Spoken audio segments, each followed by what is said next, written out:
2-1. Wizard's assistant. What? Louis was taken aback.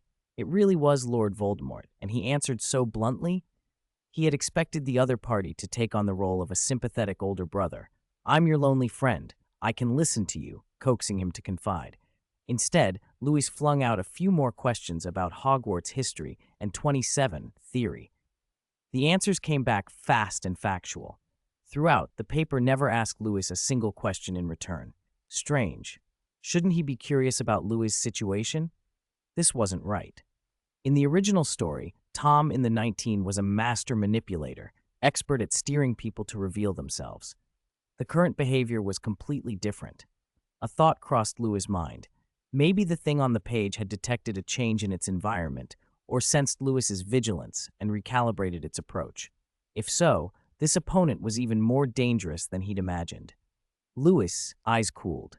He decided to stop circling and go for the core. He picked up his pen and wrote, "Are you Lord Voldemort?" "Yes, that is the name I gave myself." Louis. So honest, he just admitted it. Unexpected. But Louis pressed on.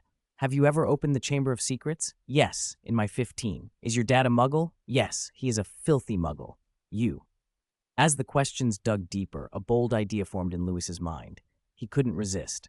Smirking, he wrote something calculated to horrify a Death Eater. "I think Lord Voldemort is a piece of dog shit. What do you think?" The ink paused for a long moment. Then a single line appeared. "I do not understand what you are saying. Dog shit is a type of excrement and cannot be used to describe the great Dark Lord." Louis stared at the sentence, exhaled, and leaned back against the headboard. This was definitely not a complete Horcrux. If it were the actual soul of Lord Voldemort, even a younger version, an insult about his father or that crude taunt would have enraged him. He'd likely have tried to crawl out of the paper to strangle Louis. No matter how cunning, that arrogance and spite were hardwired into Tom Riddle. Although Louis didn't know exactly what had happened to the piece of paper, he made an inference. This thing was more like the portraits in Hogwarts. It retained some of Tom Riddle's memories up to the 19 period, but had lost its soul, emotions, and autonomous consciousness. In short, a DS version of Lord Voldemort, a wizard smart assistant. Louis's eyes lit up. If he was right, this was a goldmine. He needed to verify it, and fast. He wrote without pretense now. "Do you know you are in another world? Do you know what year it is now?" "I do not understand your question. My records end at age 16. Locked cognition." "Perfect." Louis cut to the chase. "Can you teach me the Imperio?" He felt a thrill. In this unpredictable 21, Imperio was an incredibly useful and powerful spell, and it would never be taught in the proper Hogwarts textbooks. Holding a resource that was Tom Riddle, even in limited form, made prioritizing dark arts sensible. The ink hesitated longer than before, then, "I can, but I need to demonstrate. Only through personal experience can you truly understand the essence of hate. Are you willing to enter my memory?" A hint of the memory entry scene from the original story flashed through Louis's mind. It was just a single scrap of paper now, and his situation was far safer than Harry's had been. The risk felt manageable. He wrote, "Okay." The page rustled as if a breeze had passed, the ink spinning into a window. A suction tugged at him, the scenery warped and stretched. Louis felt himself lurch forward and fall headfirst into the paper. When the vertigo faded, his feet hit a solid wooden floor. The blur around him cleared into a dim classroom. Heavy curtains were drawn, the air heavy with old books and candle smoke. At the front stood a tall, handsome, black-haired youth in Hogwarts uniform, a 4 pinned to his chest, a gloomy aura clinging to him. 16-year-old Tom Riddle. And Louis's current AI teacher. "Welcome," Tom said expressionlessly. "Can we begin the lesson?" "Before we start, Senior Tom," Louis cleared his throat loudly, deliberately provocative. "I still maintain that Lord Voldemort is a piece of dog shit. Do you have anything to say to refute that?" Tom tilted his head, unruffled. "I do not understand your metaphor. Can we begin the lesson?" Louis grinned inwardly. "No problem." He flicked his 28. "What should I do?" "Use it on me." Tom opened his arms and stood there almost defiantly. "With your strongest intent, cast the Imperio on me. Control me to raise my left hand." Louis blinked. He hadn't planned to start the formal lesson so fast. The prior exchange had mainly been a test. Still, he was already here. There was no pressing deadline. Might as well try a trial lesson. He steadied his breathing, raised his 28, and concentrated. Imperio! An invisible force surged toward Tom, but the boy didn't flinch. He stood perfectly steady. Too weak. Tom lowered his arms and said coolly, "Your will is loose. Although your 20 power is active, it lacks focus. You cannot even graze the surface of my mind, let alone take control." Louis lowered his 20 awkwardly. "Then what should I do?" "Start with legilimency," Tom explained. "Imperio requires precise manipulation of the mind's gaps. Only by learning to see into hearts, by understanding the structure of the soul, can you learn to control it." He raised his 28 again. "Theory is hollow. I will use legilimency on you. You need to observe, resist, and learn during the process." "What?" Louis stepped back, hand reaching for his 8, eyes sharp. "You're going to use legilimency on me?" "This is the most efficient way." Tom's voice was flat. "Only by becoming the prey can you learn how to hunt." Louis narrowed his eyes and asked suddenly, "Is that how you learned legilimency too?" "Yes," Tom answered calmly. "When I was learning occlumency from a friend, I reverse invaded his mind by tracking his invasion paths and learned legilimency at the same time." "Reverse invaded?" Louis raised an eyebrow. "What happened to that friend who taught you occlumency?" Tom's face didn't change, as if he were speaking of the weather. "I killed him, because he saw things in my mind he shouldn't have." Louis fell silent. The familiar, cruel image of Lord Voldemort flickered into place. Even though their earlier exchange had almost proven this was an AI construct, what if that was a ruse?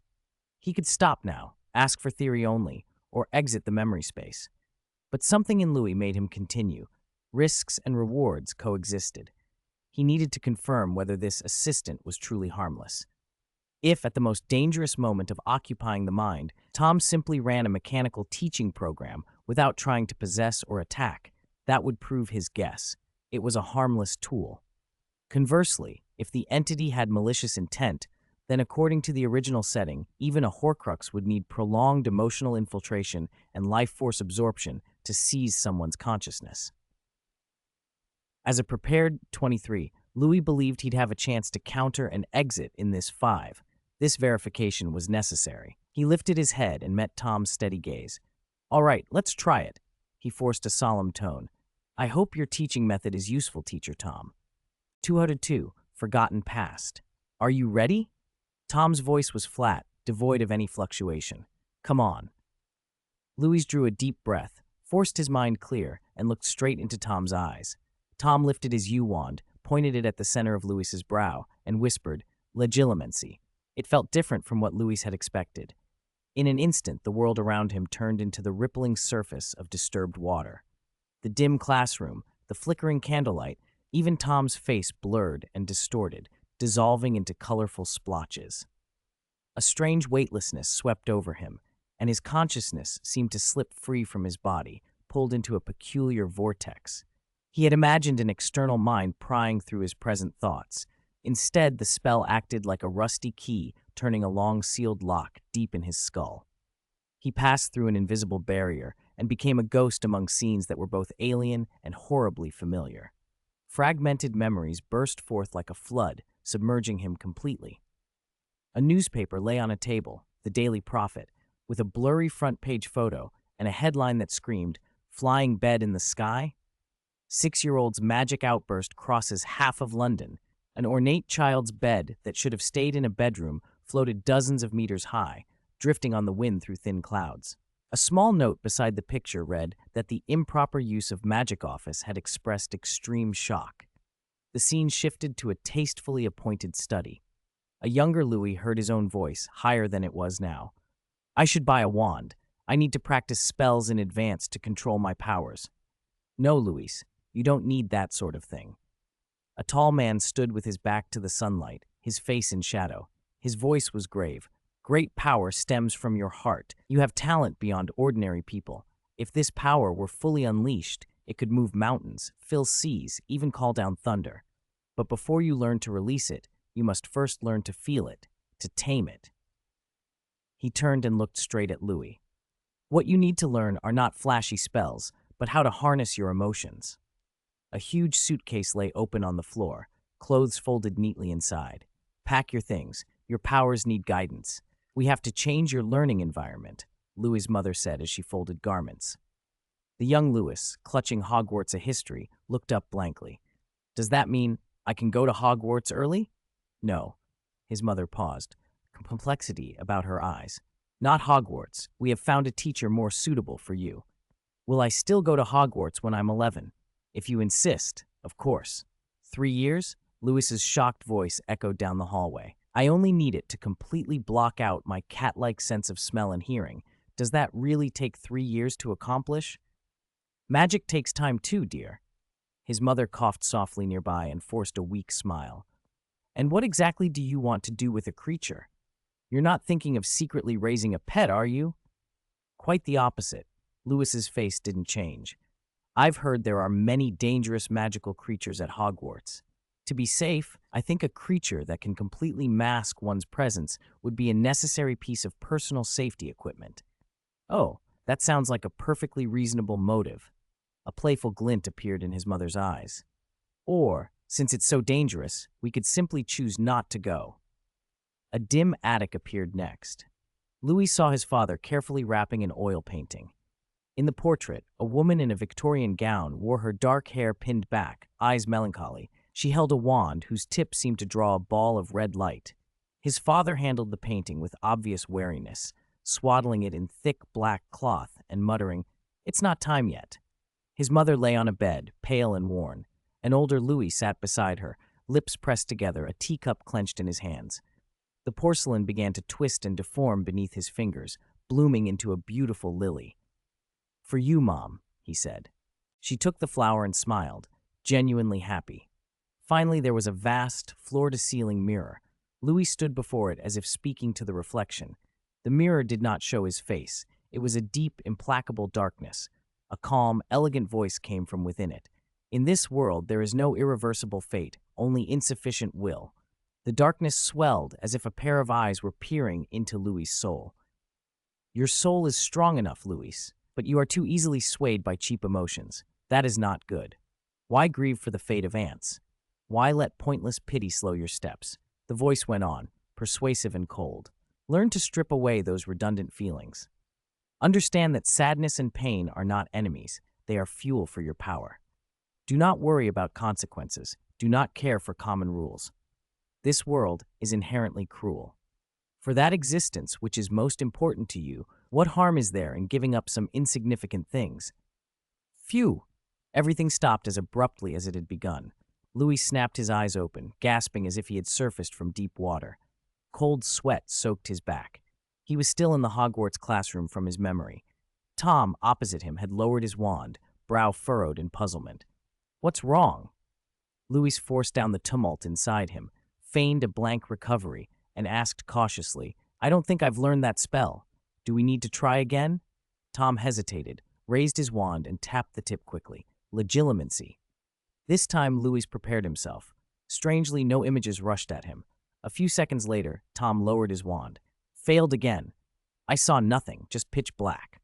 Tom's tone was cool, but laced with a rare confusion. The depths of your mind are protected by an extremely sophisticated, ancient, and complex barrier. I could only skim the surface, couldn't glimpse any substantial memories. He paused, considering. This kind of magical protection seems to reach down to the level of the soul, far beyond what I'd expect. Louis was stunned, then felt the tension drain out of him. If Tom had seen nothing, that meant Tom hadn't triggered whatever had shown those memories. What he had seen earlier must have been some other, deeper echo, a remnant of the original body's memories locked deep in his mind. Now was not the time to puzzle it out. Louis closed his eyes, calmed the storm of his emotions, and forced himself to regain his composure. 203. Secrets of the Past. You can't read my mind, so will the demonstration continue? He asked calmly. There is no need. Tom put away his wand and shook his head. Since we can't teach through practical combat right now, we'll have to revert to a more primitive and clumsy method, lecture and repetition. It will be tedious and slow. That doesn't matter. I have patience. Louis nodded and raised a hand to rub his throbbing temples. The deluge of memories from a moment ago was finally making itself known, waves of dizziness and a sharp, stinging ache. Let's stop for today, he said. I need to rest and let the side effects of that spell wear off. A wise choice. As Tom's voice ended, the classroom around them began to dissolve. The scene collapsed back into reality, a small bedroom in the prison.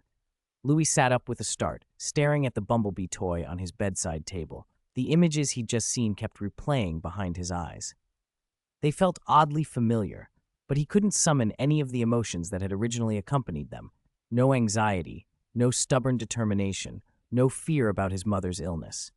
It was as if a thick pane of frosted glass separated him from the feelings. He watched the documentary of another life, detached, knowing the subject was suffering but feeling only like a spectator. And yet, he knew with absolute certainty that the person in those memories was him. That was me, he murmured.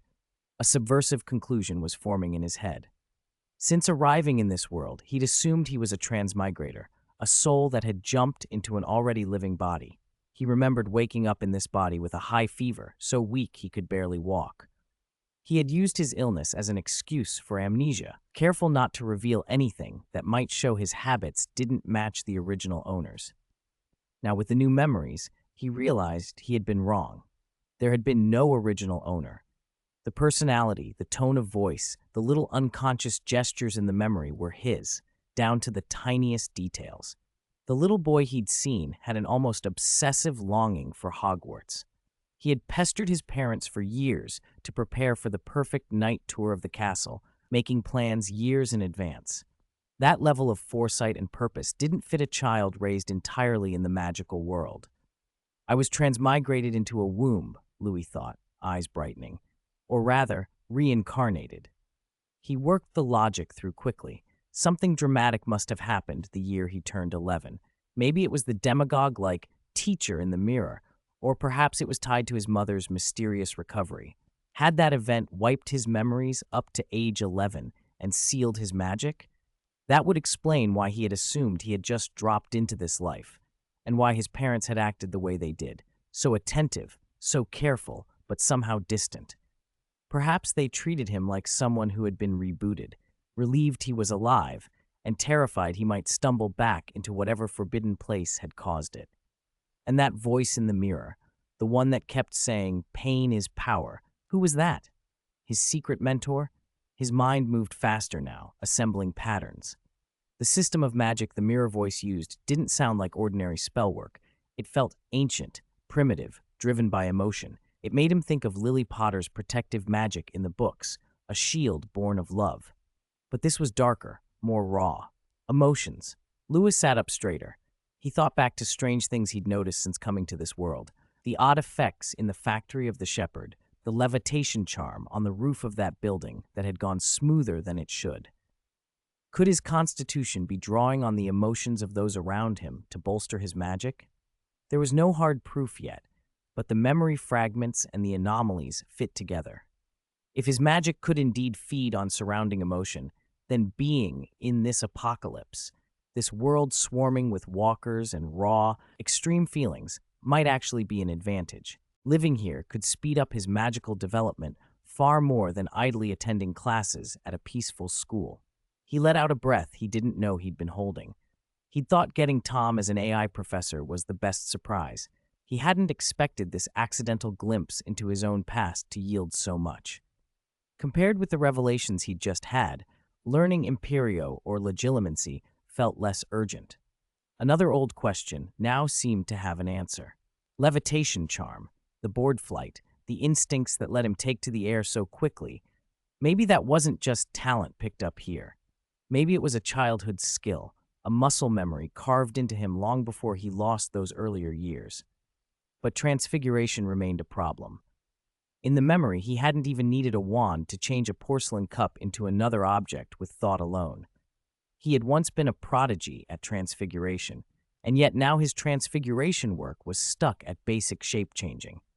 Perhaps his current method of casting differed from whatever he had been using then.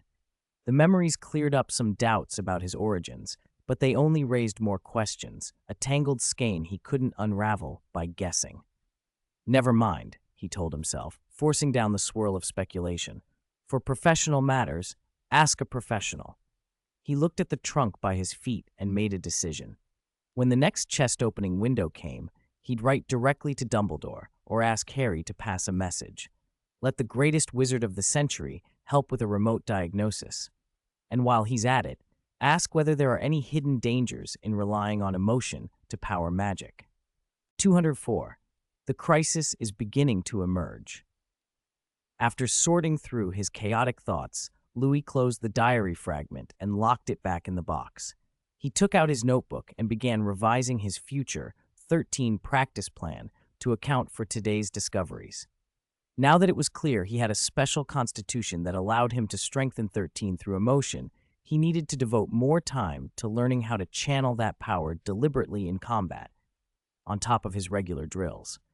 As for the mystery of his strange origins and that powerful voice in the mirror, no matter how many secrets the past held, surviving the present mattered most in this broken world. He shut the notebook and stared out the window.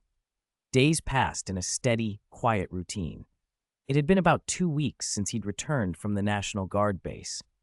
March in Georgia was melting the last of the chill away, and the prison thrummed with activity. Herschel led people in tilling the inner courtyard soil to get a spring crop started. Rick and Shane spent their time shoring up the outer walls and clearing nearby walkers. Louis had cut back on his outings, planning to focus on studying 13 with AI Tom for a while. That plan lasted until this afternoon. Just after lunch, Louis was about to go back to his room and review the results from last night's study when a familiar figure caught his eye. Jim was out on the wasteland beyond the prison, gripping a shovel and stopping intermittently to make marks on the ground, looking strangely dazed. "Jim?" Louis called, rushing over. Jim's heartache of worry was immediate. He stopped and let out a breath of cold air. "Just taking a walk. I can't really explain it," he said. "I've got this tightness in my chest and I want to dig a few deep holes. Don't ask me why. I just have a gut feeling. Maybe they'll be useful later." A chill ran through Louis. If anyone else had said that, he might have chalked it up to stress. But Jim, whether in the original story or from their time at the quarry camp, had shown an almost prophetic instinct before. If Jim was anxious enough to start digging holes, it was bad news. "When did this start?" Louis asked, voice low and serious. "Probably this morning." Jim frowned, thinking it over. "After T-Dog, Glenn, and the others left, it's been getting stronger all day." Louis felt the blood drain from his face. That was the team that had gone out to scavenge today. Besides Glenn, Merle had insisted on coming along this morning. His nicotine withdrawals had driven him to plead to go. Also with them was Pratt, the glasses-wearing man they'd rescued from the Philadelphia Alliance. Given that mix, there shouldn't have been any big problems unless they'd run into a huge herd of walkers. Still, Louis decided he had to check the area where Glenn and the others had gone. If Jim was wrong, he'd wasted nothing by looking. If not, he started to leave, but a tall figure stepped in his path. "Louis?" Shane's voice was dry. He had been nearby listening and now folded his arms with a look that said he disapproved. "Where do you think you're going?" Louis blinked and forced a pleasant smile. "Shane? Perfect timing."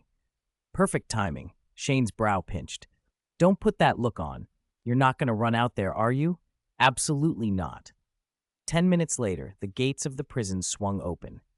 With the roar of an engine, a black SUV kicked up dust and tore down the road. Shane, who had just been saying absolutely not, was behind the wheel, and Louis leaned forward in the passenger seat as they sped toward the highway. Some dozen miles away, in an abandoned warehouse smelling of mildew and machine oil, Glenn fought to open his eyes. Smar. The world at first doubled. A sharp, blanketing pain at the back of his head made him groan. When his vision cleared, a concerned female face leaned over him. "Are you okay?" she asked quietly. The woman's voice was a tether. Memories flooded back. This morning had started fine. Merle had even found a box of expensive cigars in a liquor store basement and was gloating about it. Then, without warning, an attack had come down on them. The enemy's firepower had been heavy. They'd been clearly prepared and had cut off their escape route. In the firefight, Glenn had realized with shock that the attackers were the same group of vagrants they'd encountered before at the FUF-4. But these weren't the same ragtag scavengers with clubs and junk guns. They carried several brand new automatics. Glenn and Pratt had been left to cover the other's retreat. The last thing he remembered was a rifle butt slamming into his forehead. When he'd come to, he'd been thrown into this dark warehouse, tied to a chair, and questioned about the camp's location and supplies. Just as the interrogators were getting violent, the warehouse door had been kicked in. A heavily armed group had rushed in, fired a few decisive shots, and the vagrants had been cut down before they could even try to fight. The rescuers had cleared the place and hauled the bodies away. The woman nudged aside a cluster of tools and empty wine bottles on the table, pushing a small clear space toward him. "Here," she said, pressing a bottle of water into his hands. "Drink. You'll be all right now." A tall man behind her tucked a short knife away and kicked the severed rope to the floor. "We're not bad people," he said, reading the worry on Glenn's face. "We ran into those scumbags before. They killed some of our friends and stole our supplies. We tracked them here and found you tied up." "You saw these people too?" Glenn asked, testing his wrists and letting his guard ease as their faces seemed sincere. "I'm okay. Just banged up. Thank you for getting me out." "We should help each other, especially now," the brown-haired woman said with a tired sigh. "There aren't many of us left." By the way, Glenn's worry flared again. He scanned the room desperately. "My partner, Pratt, he wears black-rimmed glasses and a gray jacket. Have you seen him?" The two rescuers exchanged glances. Regret showed on the man's face as he shook his head. "Sorry, when we burst in, we only saw you tied up. Maybe he got out during the chaos." 205. Insidious Enemy. Glenn's heart sank, but he still let out a small sigh. "Regardless, thank you." "Do you have any other companions?" the man asked earnestly. "We don't mean anything by it. That group of bandits might have accomplices. If you don't mind, tell us roughly where your companions are. I have a car. I can send someone to pick them up or at least warn them." The woman beside him immediately leaned in. "If you can't find them, you can come to our camp. The conditions are average, but it's safer than being out alone." "No need," Glenn interrupted, forcing himself up with a strained smile. "You saved me. I'm already very grateful. I can't trouble you any further." "Then what are your plans for later?" the woman pressed, leaning forward. "We can take it one step at a time." Glenn brushed dust off his clothes, lowered his head, and prepared to walk out. "I see." She seemed about to offer another reason to make him stay, but the man, who had been keeping a gentle smile, suddenly raised his hand and cut her off. "That's enough." His voice was steady, but the warmth that had been like a spring breeze evaporated in an instant. "Save your breath." He looked at Glenn, amusement flickering at the corner of his mouth. "Our guest isn't buying it." The air chilled. Click. The few guards who had been stationed at the door swung their rifles straight at Glenn. He tensed but did not panic, as if he'd expected this. The leader ignored the taut atmosphere. He waved slightly, signaling the men not to shoot yet, and walked, measured step by step, toward the young Asian man. "I'm curious." He tilted his head. A cold edge crept into his eyes. "When did you realize something was wrong?" After a moment, Glenn slowly raised his head. "Just now, when you were untying the ropes." He stared directly into the man's eyes. "You asked me then, did this group also make a move on you guys?" He emphasized the word. "You used 'you guys.' But when I asked about Pratt a moment ago, you insisted you hadn't seen him and claimed you were the only one tied up here." He drew a breath and fired back. "If you hadn't seen my companions, how did you know from the start that I wasn't the only one attacked by that group of drifters?"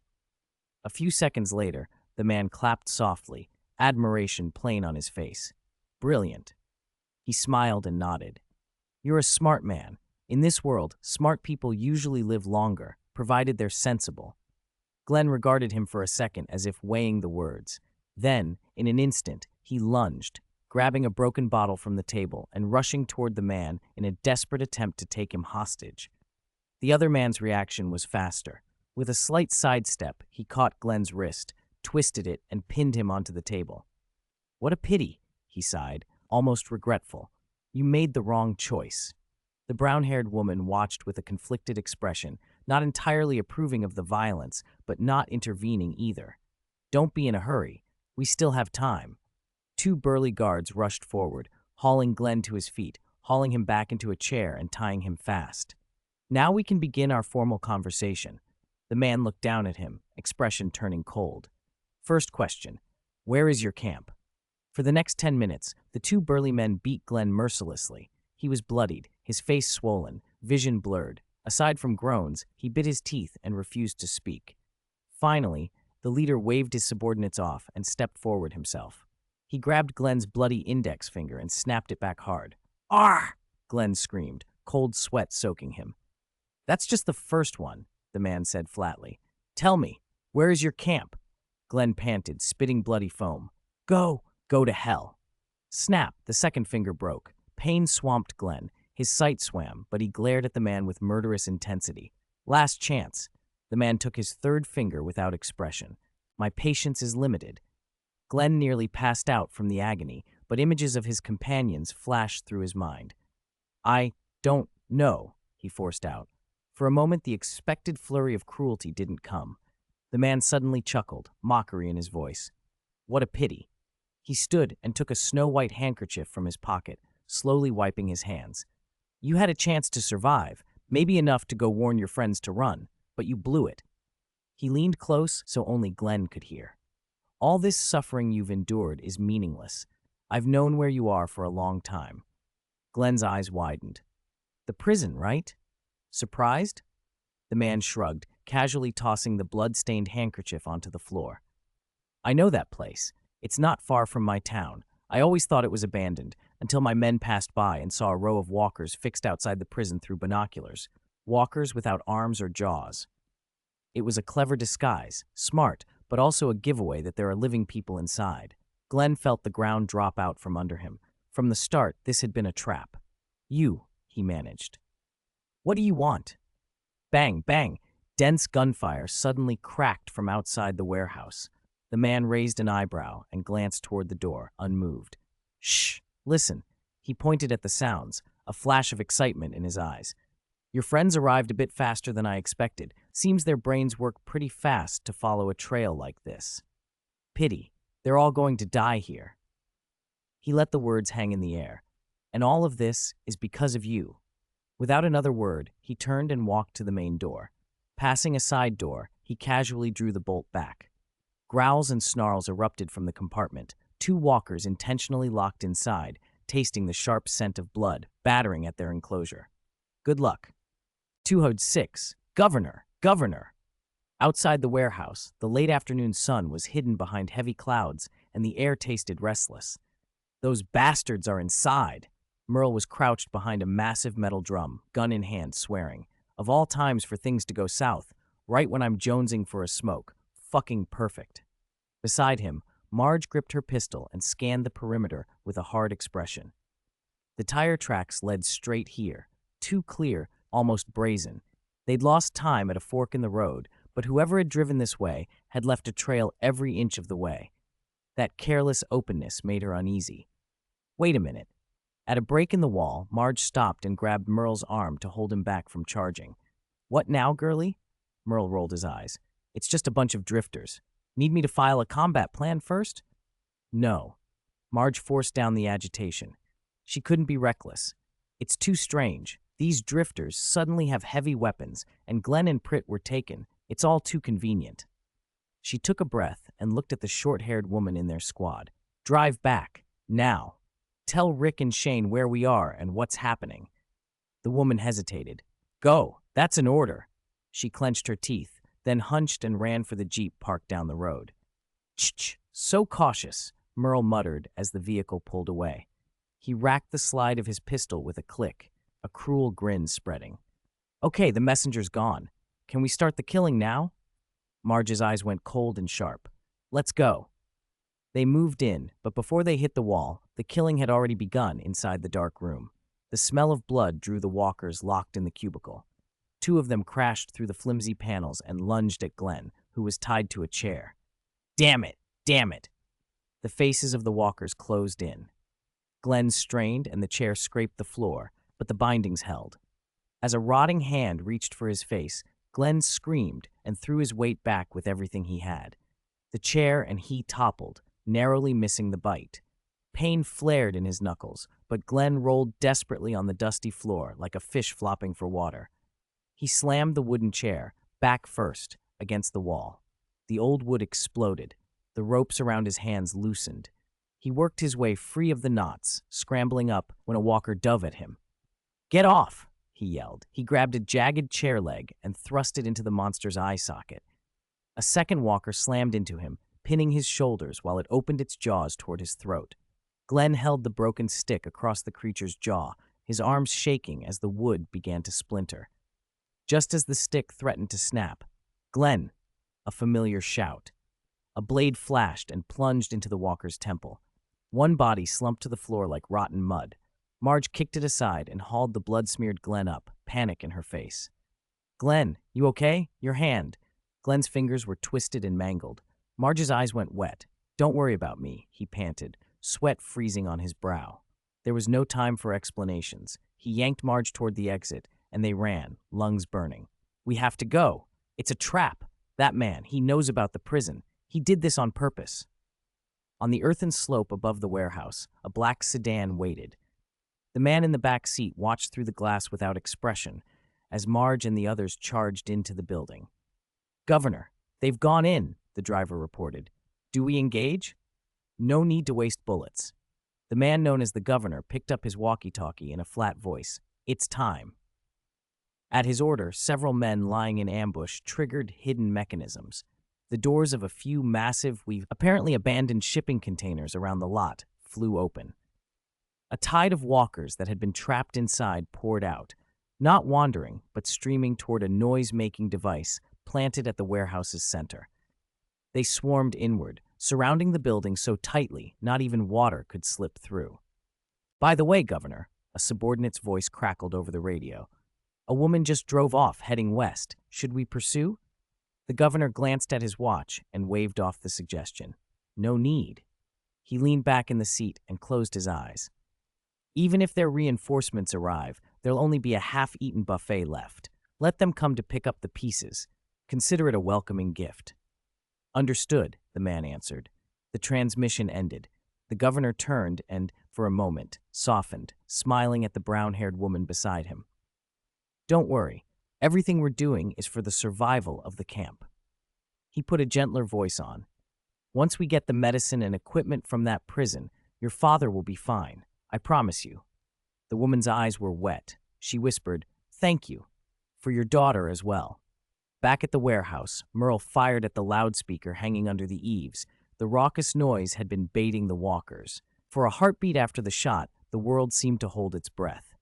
Then a wave of rotting bodies smashed toward them, cutting off any chance of escape. "Retreat! Back into the warehouse!" Marge snapped, shooting the first few walkers as she covered Glenn. They slammed the iron door and shoved tables and crates against it, locking it closed. The building that had been a trap became their last line of defense.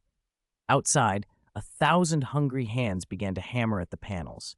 Scratches and heavy thuds echoed against the walls. "God damn it! What the hell happened?" Merle paced, furious. "Where did all these walkers come from? Who grabbed you? How the hell did he know where we were?" "I want to know that too," T-Dog said, wiping his forehead, voice tight. "But right now what I want to know most is how we're getting out of this hellhole." "What are you scared of?" Merle scoffed, glancing at Marge. "Didn't that girl send someone back to report? As long as the short-haired chick made it, friendly cop will bring help." "It'll be too late." Jackie, who had been quiet, shook her head and crushed Merle's fantasy. She pointed at the iron door shaking under the assault, at new cracks spidering across the old walls. "This warehouse is too old. The door isn't strong enough. It might hold a little while longer, but the numbers outside keep growing. They'll break through sooner or later." "Fuck," Merle kicked the wall. "Isn't there any other way? I don't want to end up buried with you idiots." "Maybe there is one way." Glenn's voice was hoarse. He looked at the two freshly dead walkers on the floor. "We can do what we did before." He didn't finish the sentence, but the meaning was clear. Tear out the walkers' guts, smear it on themselves, and try to walk out through the horde. 207. Escape Merle's gloom lifted at the suggestion, and he grinned. "Hey, not bad, kid. You think quick. Didn't save you for nothing." "No, that's too risky," Marge said, cold as ever. Her voice stopped everyone like a bucket of ice. Those two walkers were probably locked in that compartment on purpose. They look like they just turned. Nothing started to rot yet. She looked up and explained urgently. Louis said the whole idea depends on the smell being strong enough to completely mask the scent of the living. These two are too fresh. Using their flesh and blood won't fool those things with their noses. Merle's smile died. He shot her an annoyed look. Shh. I knew you weren't reliable. Got my hopes up for nothing. A sudden, wrenching creak of metal cut through the argument. The crowd of walkers pressed relentlessly. The big door groaned under the strain. The front wooden crates scraped aside, gouging deep marks in the dirt. Watch out! The door's giving! Quick! Block it! There wasn't time to argue. Everyone, even the injured Glenn, piled on, bracing with shoulders and backs against the sliding obstacles. Waves of pushing force rolled against them like tides, bringing a nauseating stench and low roars. This door won't hold long. T-Dog's jaw clenched, a vein standing out in his temple. Listen to me, he barked. If they break in, I'll stay here and hold them. He pointed at the narrow compartment where the two walkers were locked. You all grab a walker and hide in there. It's small. Close the door tight. Maybe that smell will be enough to cover you. Are you crazy? Jockey's face had gone white. That compartment won't fit all of us. And if you stay out here blocking them, you'll definitely die. Better you than all of us, T-Dog roared. No time to hesitate. Move. Then, without warning, boom, a dull, massive explosion erupted outside the warehouse. The ground shivered. Everyone froze. Before they could clear the ringing from their ears, a second explosion hit farther out, to the side. The horde battering the door, either startled by the commotion or knocked by the shockwave, suddenly pressed less hard. The oppressive weight on their backs eased. What was that? Jackie gasped. Explosives, someone replied. Merle's ears twitched. And gunfire. T-Dog let out a long breath and his shoulders sagged. Judging by that firepower, maybe we're saved. Not necessarily, Merle sneered, tightening his grip on his gun. Could be another bunch of bastards out to get us. A familiar, rough voice rose above the chaos, clear as a bell. People inside, if you're alive, get out now. It's Shane, T-Dog exclaimed, hope exploding in his voice. He shoved at the debris blocking the door. Let's go. It's our people. The door crashed open. Outside, the clearing was a ruin. Over a dozen walkers blown apart, limbs scattered, black blood smeared the earth. Up the dirt slope, Shane's rifle swept, cutting down walkers in arcs. Louis was there too, swapping magazines with quick hands, bodies of fallen walkers at his boots. When he saw them, Louis fired a single headshot at a walker trying to slip up the flank. Don't just stand there. Get in the car, Louis shouted. There are more of them gathering. We don't have much time. T-Dog and Jackie helped Glenn to the car, Marge and Merle covering their retreat. As they passed, Merle slapped Louis on the shoulder with a laugh. You turned up just in time, kid. I thought I was a goner. Less talk. Get in the car, Shane said without looking back, still firing, urging them to hurry. We can talk later. Glenn's hurt. His hand, Marge called. Louis glanced at Glenn's shredded left hand, eyes narrowing. Leave it to me. He opened the rear door and helped Glenn inside. I've got a first aid kit. Let's get out of here first. With the last person aboard, Shane jumped into the driver's seat, slammed it into gear, and floored the accelerator. The truck lunged forward, smashing two walkers out of the way. It bucked and jolted, but it broke the encirclement and tore for the highway. Inside, everyone breathed hard, dust-covered and shaken.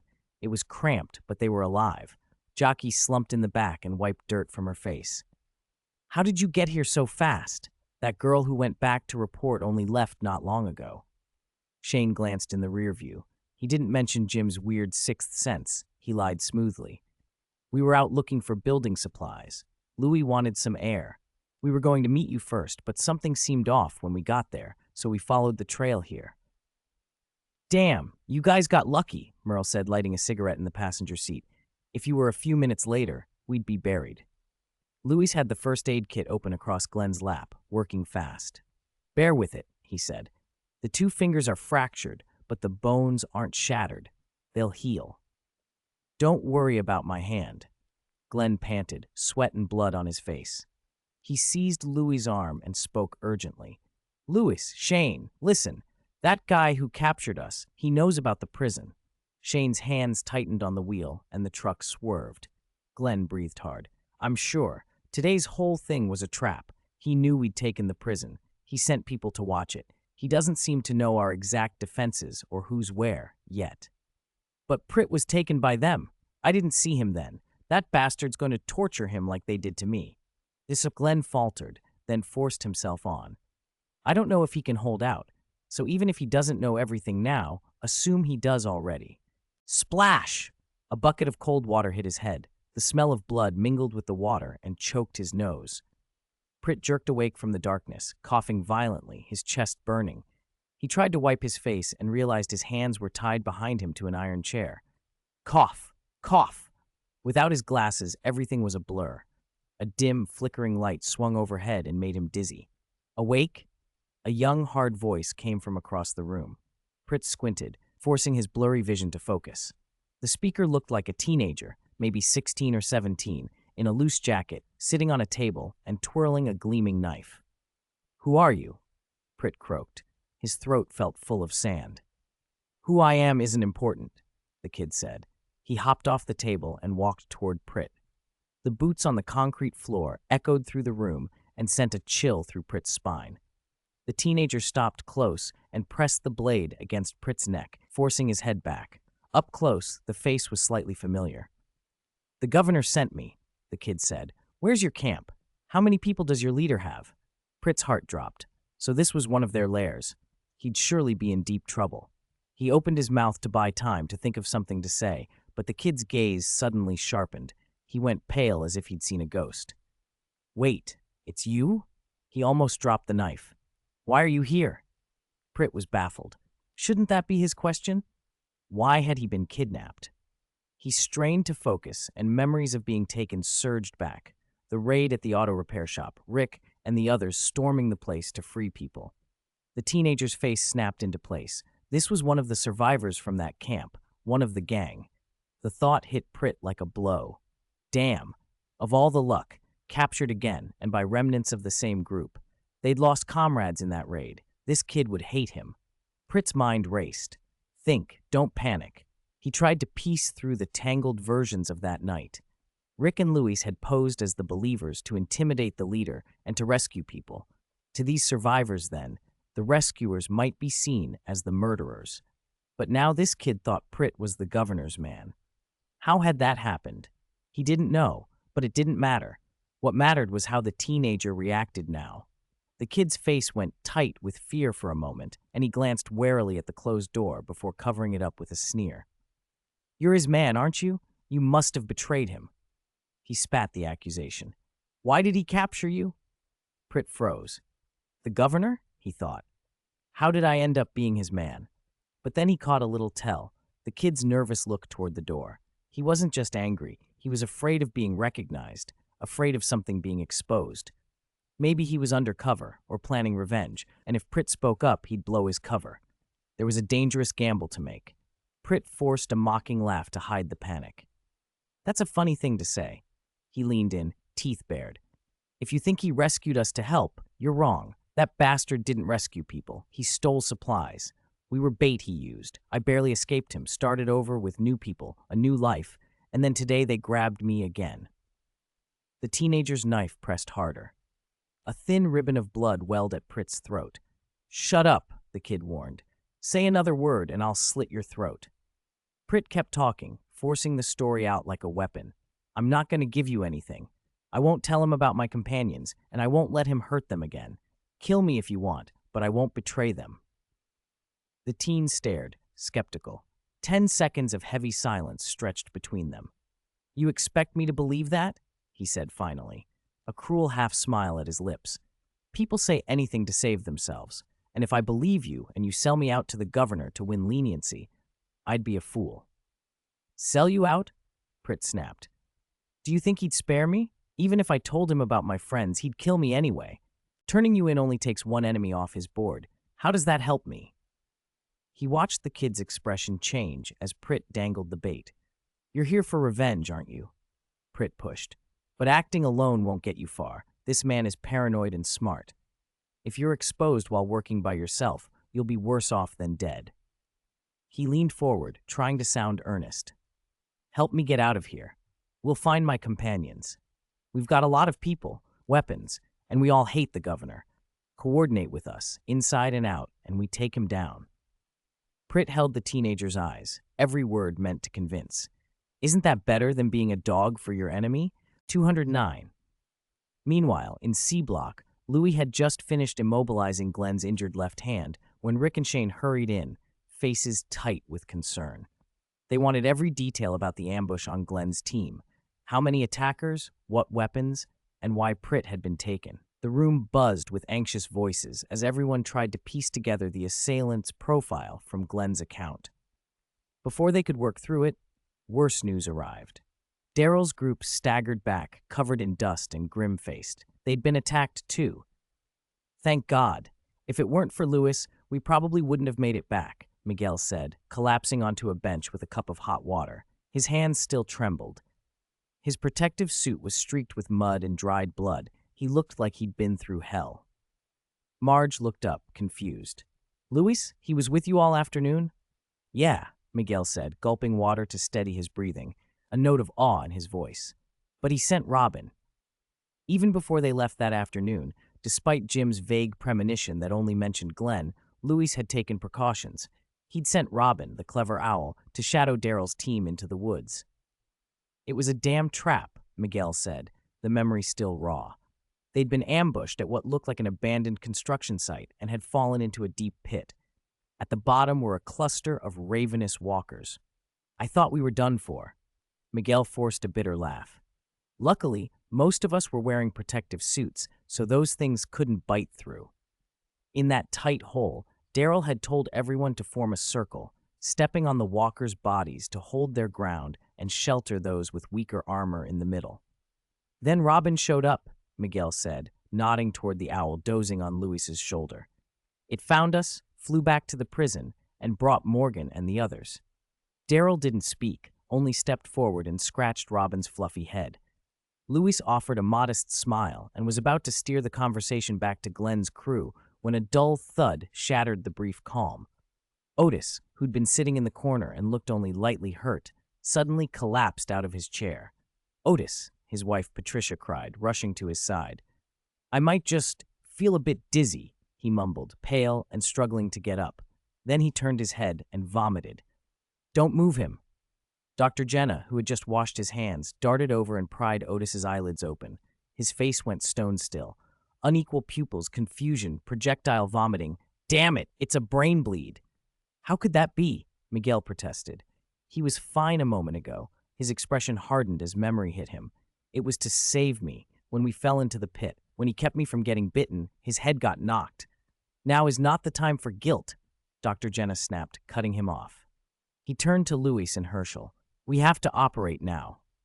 A few minutes later, they were in the operating room. The portable surgical lamp they'd brought from the CDC cast a faint blue glow. All the windows had been sealed with plastic.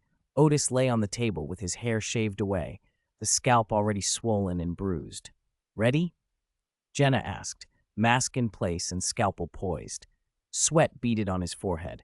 He was a leading virologist with a thorough grasp of anatomy, but delicate neurosurgery wasn't his specialty.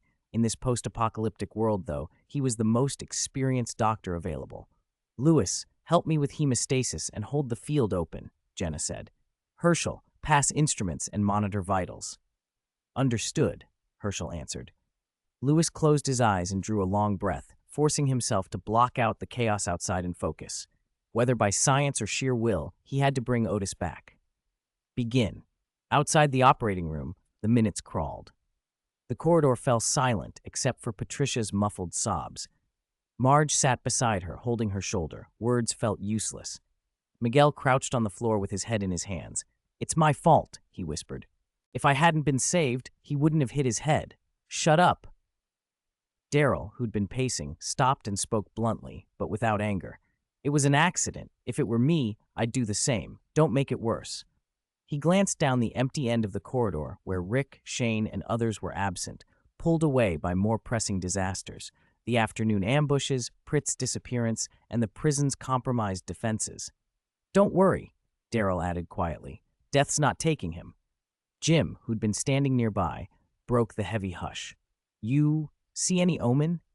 Patricia clung to the question, desperate. Jim shook his head, then looked up with a steadying conviction. No, but I believe in our doctors. A click echoed as the lock turned. Every pair of eyes snapped to the door. Louis stepped out first. Patricia jumped to her feet, trembling. He met her with a gentle nod. The surgery was successful, he said. If he gets through the recovery period, he should wake up. For a stunned second, the corridor held its breath. Then a ripple of relieved cheers broke out. Dr. Jenna came out after Louis and leaned against the doorframe, wearing a tired smile as he watched everyone gather around. Word of the good news spread through the prison. When Glenn pushed open another door, Rick and Shane were bent over the prison's defense map, faces etched with worry. Seeing Glenn's unusual grin, Shane straightened so fast his chair scraped the floor. How is he? Is he? Glenn's smile widened. Don't worry, Otis is going to be all right.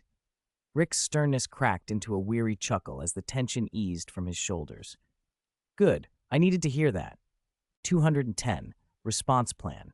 By the time the surgery ended, it was already late. Except for the sentries on night duty, everyone was completely exhausted. Whether from the men who had fought for their lives or from Louis and Herschel, who'd been pushed to the edge mentally, they'd all reached their breaking point. They agreed to get some rest and figure out the details in the morning. Early the next day, Area C Hall. Almost everyone was there, crowded around the table with grim faces. Rick Grimes rested his forehead on his crossed hands, eyes bloodshot. He clearly hadn't slept. Glenn's hand was wrapped in thick bandages. His face was pale, but he seemed steadier than the day before. Marge Dursley sat beside him, clutching his other hand, worry written all over her face. That's the situation. Glenn took a deep breath and repeated, as precisely as he could, what the man had said yesterday and the way he'd toyed with them. That man is smart, extremely cunning. His voice came out hoarse. He's probably been watching us for a while. Maybe while we were clearing walkers, his scouts watched us from the woods. He not only knows our location, he knows something about those of us who go out regularly. Maybe he even captured Pritt and me just to confirm details about the prison. Everyone fell silent for a beat. Then, with a slam that echoed through the hall, Rick struck the table. He paused, then said, "Sorry, it's my fault. I've been in charge of the prison's security. I should have realized it sooner. A base this big couldn't possibly have gone unnoticed. If I'd found it earlier, yesterday's incident wouldn't have happened." The sheriff's voice was thick with self-reproach. "Now's not the time to argue about who's right or wrong," Shane cut in from across the table. "The woods out there are huge. Unless you wrap every tree in cameras, someone can slip in. The other side prepared for this. They're hiding in the shadows while we stood in the open. You can't bridge that intelligence gap by blaming yourself." "Shane's right," Louis, calm, spoke up. "Our priority now isn't assigning blame. It's figuring out how to turn this around and how to rescue the people." Mention of a rescue darkened every face further. Pritt was taken. Glenn looked down, jaw clenched. Pritt's always been timid, scared of everything, but when it mattered, he covered for us. Now he's in their hands. Glenn couldn't finish the sentence, but the implication was clear. If the governor, or whoever they were dealing with, had already broken his fingers, Pritt wouldn't last long under torture. How long before he'd give up the prison's defenses, personnel placements, even the armory's location? "We have to go get him." Rick looked up, his gaze hardening. "This isn't just about Pritt. It's about us. We need to know who our enemy is, where they're based, and how many they are. If Pritt's still alive, we get him out. If he's dead," a cold light flashed in his eyes, "we make whoever did this pay. The question is, where do we look?" Merle Dixon leaned back, fiddling with a military knife, a sly scowl on his face. "That so-called governor? He loves playing dirty. He wouldn't set his base out in the open on the main road and wait for us to stroll in." "Marge," Louis turned to Marge Dursley. "Yesterday when you raided that warehouse, did you hear him or any of his men give away place names or directions? Anything at all?" Marge frowned, thinking. "No, it was too chaotic. I only heard someone call him governor." "That's it?" Shane's eyebrows shot up, tone sharp. "You didn't think to grab someone for questions before you rushed in to rescue people? You think we didn't want to?" Merle snorted. There were hundreds of walkers outside, and inside there's an Asian guy about to turn. When were we supposed to stop and play interrogator? Why don't you go next time? Shane shot back. I'll give you the cuffs and watch you gently ask questions while bashing walkers' heads. Louis tugged at Shane's sleeve to quiet him. Enough. Now's not the time to argue. He walked over to the map on the wall. As a transmigrator, he knew the governor's base by name, Woodbury, and that on TV it was a small town with walls, streets, even water and electricity. But the show and reality didn't line up perfectly. He knew the name, but not its location on the map laid out before them, or how far it might be from the prison. Glenn, Louis asked, pointing, when you were out scavenging before, did you see any groups like this? Or hear anyone mention governor? Glenn thought, then shook his head. No, we've been to a few nearby towns. No other survivors. The groups we've met were small drifters or crazed bands. Nothing organized like this. A force with vehicles, automatic weapons, and discipline like theirs. I've never seen it around here before. The lead went cold.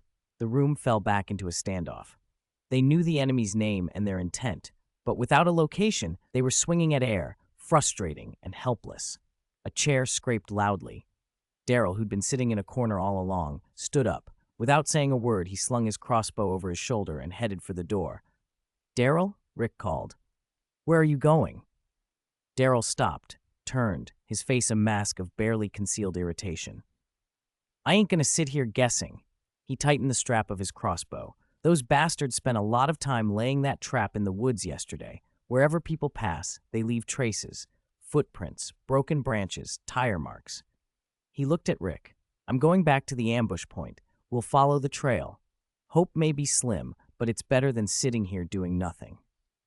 It was 211. Who is the miracle doctor? Lewis's eyes brightened. Right, tracking. That was Daryl's specialty. With the other side mounting a large operation with a convoy and an ambush, they couldn't have left no trace at all. That's one lead, he said. He walked over to the map and tapped the warehouse where Glenn had been taken. Besides what Daryl found, I think we should go back to that warehouse. Even though it's been overrun by walkers, the governor's people retreated in a hurry, Louis continued, narrowing his eyes as he thought of the glasses-wearing man who always seemed unlucky yet oddly resilient. I haven't had much contact with Pritt, but he's a smart guy. He might have left some clues before he was captured or while they were moving him. He's stubborn. He's got a strong will to survive, Louis added. That glasses guy? Daryl cocked his head and snorted. I don't think he's that tough. Who cares whether he is? Merle waved them off. Tough or coward, dead or alive, irrelevant. We're going. I'm boiling right now. I want to tear that rat's nest apart and kick the governor's head around like a ball, Merle barked. Wait. Morales stepped forward, expression serious. I know everyone's angry, so am I, but we're in the open and they had the advantage in the dark. Rushing out now. Isn't that reckless? Beth gripped Maggie's arm hard, her face white with worry. Maggie, do you really have to go? What if the governor is still watching us? What if it's another trap and they're waiting to ambush us again? Maggie squeezed her sister's hand and gave it a reassuring pat, a hard glint in her eyes. Perfect. If they really dare to show up, we bring one of them back alive this time. Don't worry, Beth. It's unlikely anyone's still nearby, Louis said with steady certainty. He wasn't offering empty comfort. After finishing surgery in the middle of the night, he hadn't slept. He'd patrolled the whole prison perimeter under cover of darkness and widened the search at dawn. He hadn't seen anyone suspicious. They weren't being watched constantly. We were passive because we were unprepared, he said, looking around as everyone calmed a little and hardened with resolve. But that's different now. Louis explained carefully, laying out the reasoning. They planned those attacks down to the last detail. Whether it was Glenn's side or Daryl's, they must think they succeeded and that we took heavy losses. That illusion of victory will make them complacent.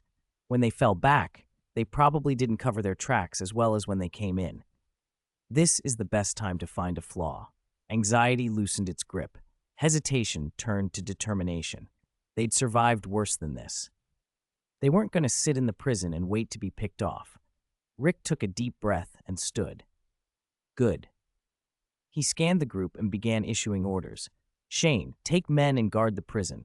All watchtowers man 24 hours. If you see anything unusual, you're authorized to open fire.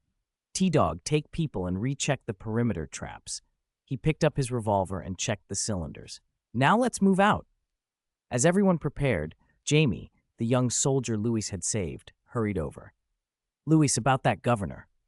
He lowered his voice and hesitated. Back at our camp, I think I heard the name, but I wasn't sure, so I didn't want to bring it up in the meeting. Even a vague clue helps, Louis said. Jamie relaxed and offered, I'll contact Officer Wells and ask him to look into it, or have his men keep an ear out. Good, do that, Louis replied. Brady stepped up to Rick. I'll take a few brothers and scout the surrounding area, see if we can find that camp you mentioned. Rick nodded and clapped him on the shoulder.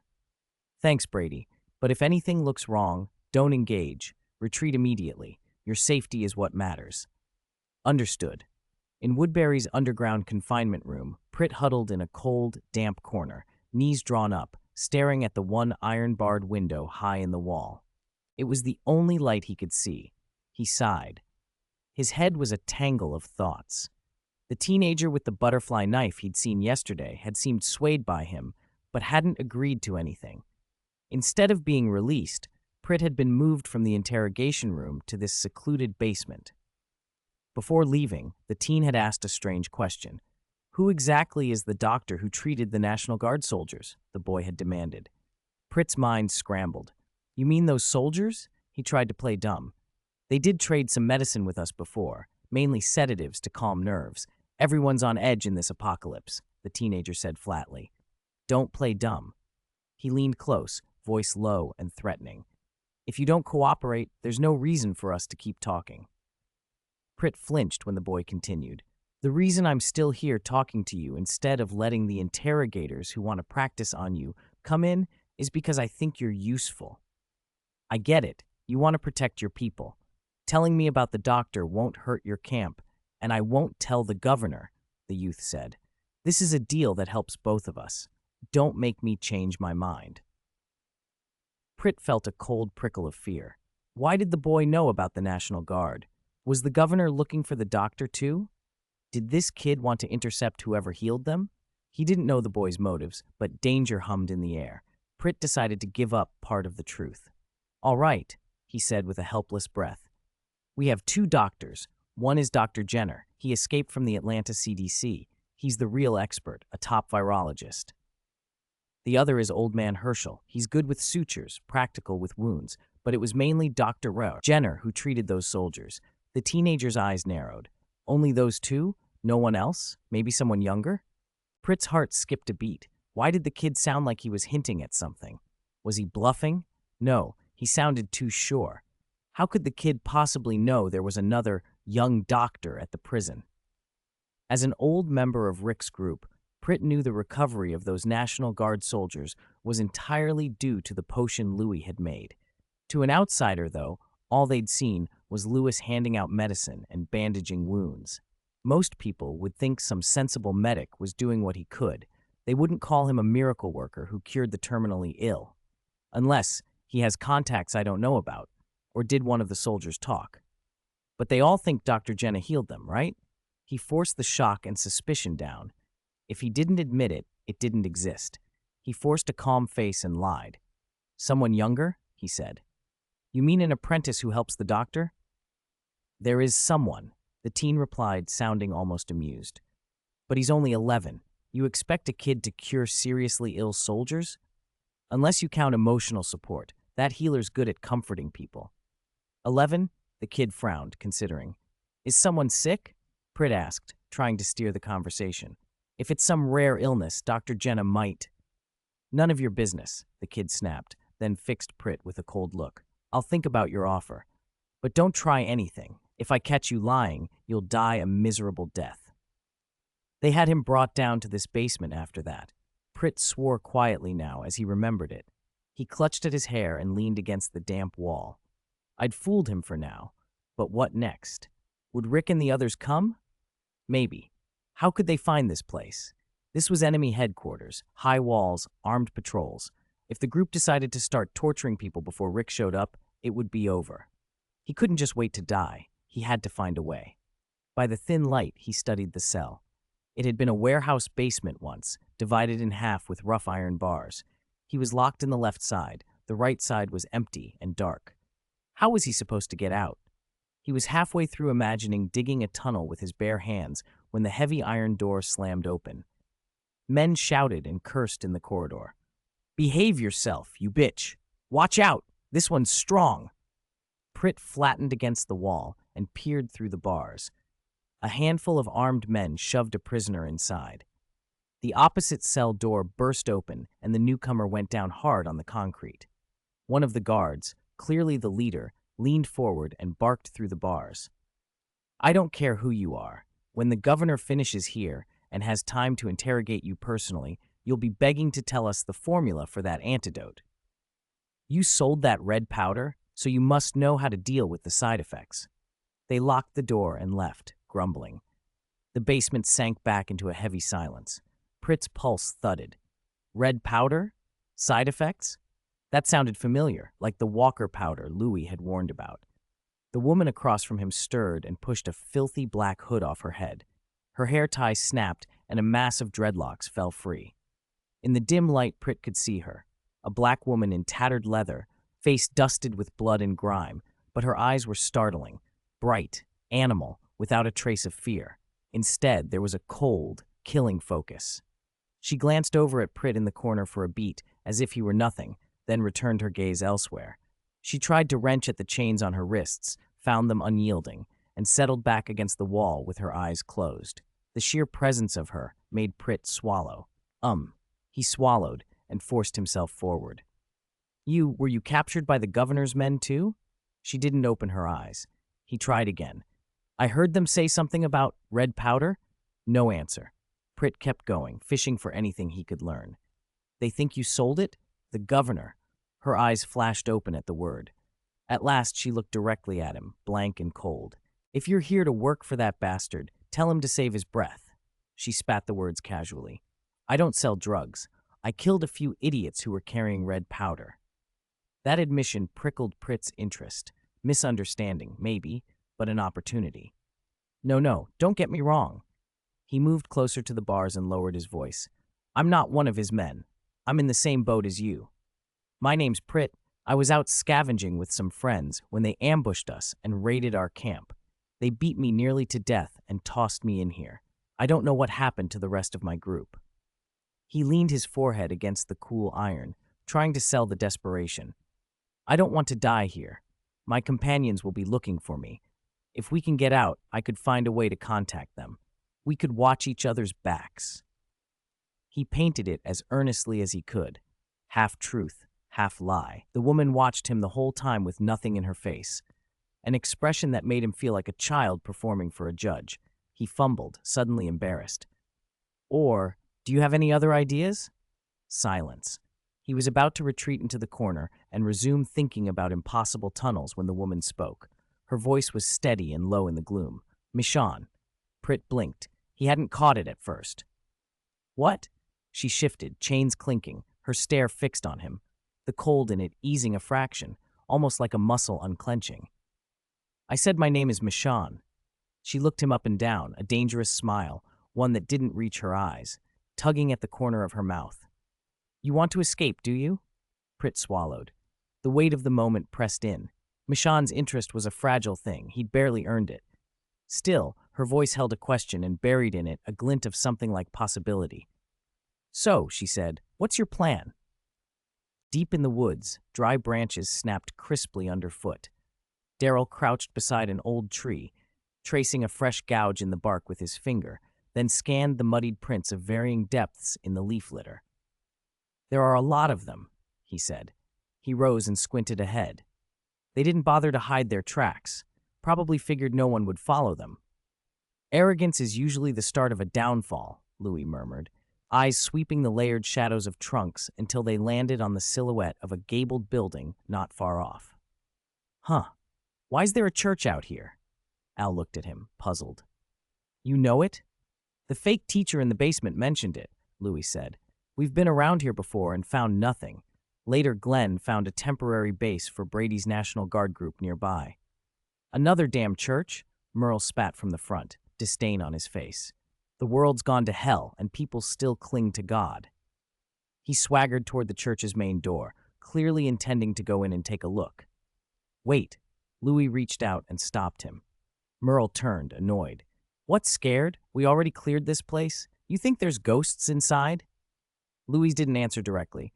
He raised a hand for silence, and his expression went unusually serious.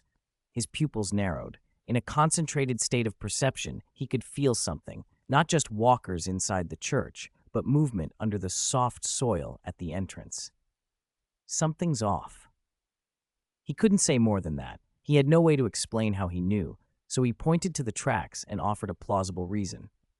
Since that governor could spring an ambush on Glenn and the others, he's the kind of guy who uses tricks.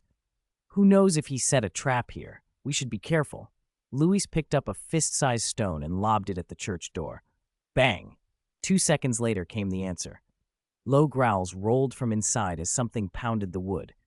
Then the earth in front of the church heaved. Rotten hands burst through the leaf and soil crust, the buried walkers dragging their ruined torsos forward like worms from the dirt. Merle's face flickered. He took 2 steps back and swore. Sk! Daryl shot him a cold look. From now on, no more letting brainless people do scouting. Huh? Brainless? Merle bristled as if stung. I wasn't scared. I got guts, unlike cowards who hide in the back and only fire shots. Enough, Marge rolled her eyes, voice low and urgent. Do you have to fight now? Those things are crawling out. Forget the church. Louis pointed to a small path winding behind the side of the building where bushes had been crushed flat. Tire tracks lead that way. Let's check it out. They avoided the church and followed the path a few hundred meters into thicker trees. Tucked under vines and bramble, an abandoned warehouse came into view, an old tool shed that had been clearly altered. Rick raised his gun and signaled everyone to spread out. He eased the door open. No walkers inside, but the scene stopped them cold. A sharp chemical odor hit them. Joined wooden tables were littered with beakers, mortars, and crude instruments. Unknown dried plants lay scattered across the floor. In a corner, several walkers were strapped to pillars, headless torsos left hanging like macabre trophies. Is this a drug lab? Merle said, stepping closer to a smear of dark red powder on a table and leaning in to sniff. Louis slapped Merle's hand away. Don't touch that. It's poisonous. He looked grim. The National Guard soldiers got sick from this stuff. It's the same thing the students in the basement were given. Damn it, Rick scowled. More striking than the drugs were the signs of a violent struggle. A dozen brass casings scattered on the floor, walls peppered with bullet holes, tables and pillars sliced with long, clean cuts. Look at this. Daryl ran a finger along a deep, mirror-smooth groove scored through a table corner. Someone used a very sharp blade, maybe a long knife or sword. And they knew how to use it. Rick crouched, studying the footprint patterns. Surprise crossed his face. Even under ambush from multiple firearms, whoever fought back here managed to do it in this small space and wound their attackers. Rick, come look at this, Morales called from the corner, holding up a torn book. Rick went over and saw it was a Bible. The pages shredded, the cover marked with crooked words scrawled in dried blood. Faded but legible was one phrase. The false god is dead. Rick's pupils tightened. Marge looked from him to the book. What's wrong? She asked. We've seen this before. Rick's voice was low. The day we left the 7 on the wall of that 4 we wiped out, the same words were painted. The false god is dead. The believers are all enemies. Louis's heart jumped. Could survivors from the Philadelphia Alliance have followed clues here? Or were these the same people they had run into? The evidence was scant. He had to piece things together from the few signs on hand. He straightened and dusted his hands. That 4 gang we wiped out is probably connected to whoever was here. He went on, cautious in his guesses. Maybe they happened upon this place and were caught by whoever makes the drugs, or maybe they were the ones making Walker powder. We followed tracks here, someone said. In other words, 8's people have been here too. Maybe they came to seize the powder, or for something else. There was a chaotic fight, Louise added, looking around at the emptied room. Someone came out on top. At that moment, Daryl, who'd been standing near the doorway watching the trees, pointed toward the woods. There's a car over there, he said. Crashed into a tree. Everyone rushed over at the call. A black sedan sat in a hollow in the woods a few hundred meters from the warehouse. The car looked like it had lost control. Its front end was jammed into an old tree, the hood crumpled like an accordion, twisted and useless. A light rain began to fall as they approached, and the cold drops hit the already cooled hood without steaming. The engine had stalled and gone cold hours ago. The driver's door was dented inward. Through a cracked window, a dim silhouette slumped, seatbelt across its chest, head hanging. Life unknown. "Hey, buddy?" Merle stepped up and tapped the window with the barrel of his gun. A wet, gurgling noise answered. The driver, head lolling, suddenly jerked up and slammed it against the glass. Half the skin of the face was torn away where the windshield had shredded it, white cheekbone exposed through flayed flesh, grotesque. "Completely rotten," Merle said, disappointed. "What a poor bastard." "Don't be so quick." Marge pushed forward, unbothered by the pressed face, squinting as she studied the half-intact features. "This is one of the governor's men." Rick frowned. "How can you tell?" Marge pointed to a gray-white braid tied at the back of the man's head. "I saw an old guy like that standing watch at the rear of the warehouse yesterday." Merle scoffed, looking at the gray-haired walker with mock pity. "This governor sure is generous. He'll eat anyone. Got old bones working for him now?" Louis touched the rain-damp hood, thinking. If this guy was alive yesterday, the crash was probably 5 or 6 hours ago. Maybe they left about half a day before us. The car could have fallen behind or had some kind of accident. "Seems likely," Darrell agreed. "The blood in the warehouse has coagulated but not gone completely dark." "Those bastards are getting close," Rick said. "If that's their car, we can't leave it. Search it. Maybe there's something useful inside." Alan Morales opened the rear doors and the trunk first. They came up empty, just a few empty water bottles and 2 filthy rags. "Nothing in the front either," they called back. Merle leaned close to the driver's side window, toying with the corpse with his short knife. He stopped suddenly. "Wait a minute." He pressed his face to the glass and stared at the glove compartment on the passenger side. The violent impact had sprung the lid slightly open. From his angle, he could see a folded corner of paper inside. "There's something in there. Looks like a map or documents."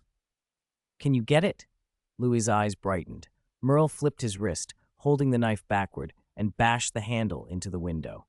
The glass exploded inward, shards skittering across the seat. As he reached to unbuckle the walker, an arrow hissed past his ear and buried itself in the man's temple. The flailing arm dropped, the head lolled to one side. Merle glanced over his shoulder at Darrell, lowering his crossbow, and rolled his eyes. "Showing off? I was about to use my blade." Darrell's reply was cold. "Couldn't bring yourself to finish your own kind, huh? Go to hell." Merle shoved his arm through the broken window. "I was saving an arrow for you, you ungrateful bastard." He found and pressed the red release on the seatbelt. Click, the latch let go, but the body was stuck to the seat. Rotted flesh and coagulated blood glued it fast. "Come on, you lump of rotten meat." He grabbed the collar and hauled with both arms. Darrell stepped in to help.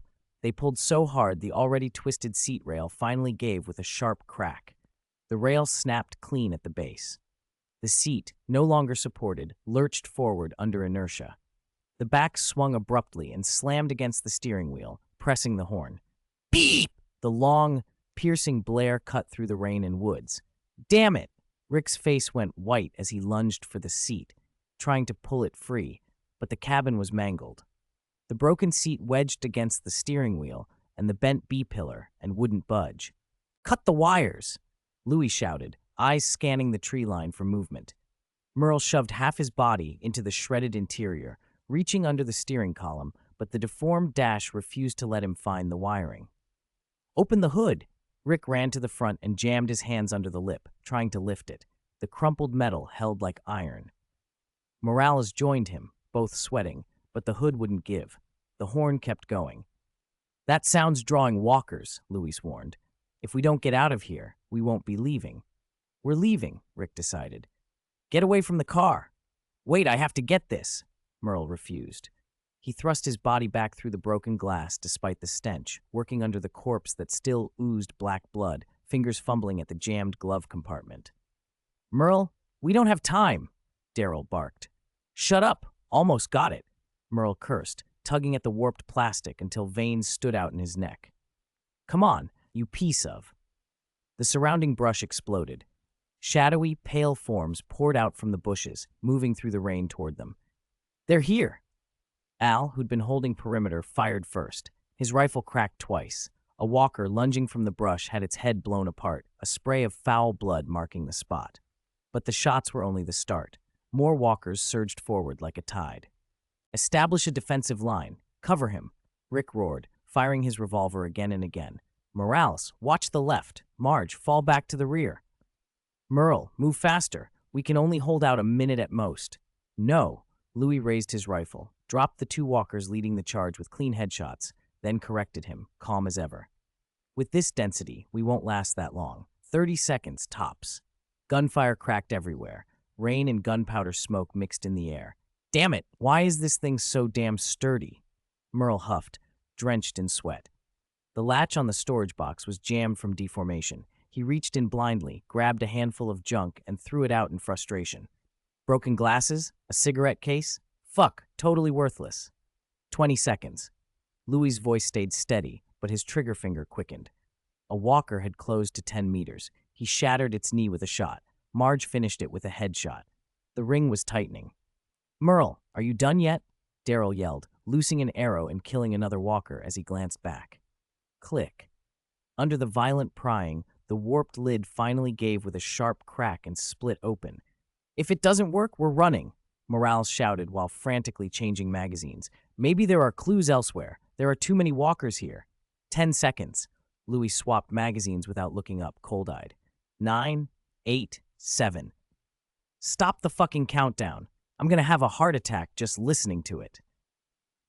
Merle shouted, planting his foot on the car for leverage. He grabbed the edges of the broken box with both hands and pulled until the shell tore free. He snatched the contents, stuffed them into his jacket without looking, and drew his bloodied hand out. Retreat. No reminder needed. Merle bolted, looking like he'd just stolen a prize. Head east. There are fewer walkers that way. Louis barked orders, and they broke out, firing as they ran. Behind them, the car's horn kept screaming, a relentless beacon drawing walkers into pursuit.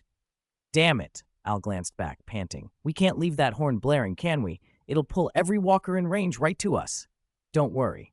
Louis stopped suddenly. The sedan had already been surrounded by a dense horde. He raised his gun. Bang! Bang! 2 shots punched into the fuel tank. Gasoline leaked out, soaking the ground. It's useless, someone shouted.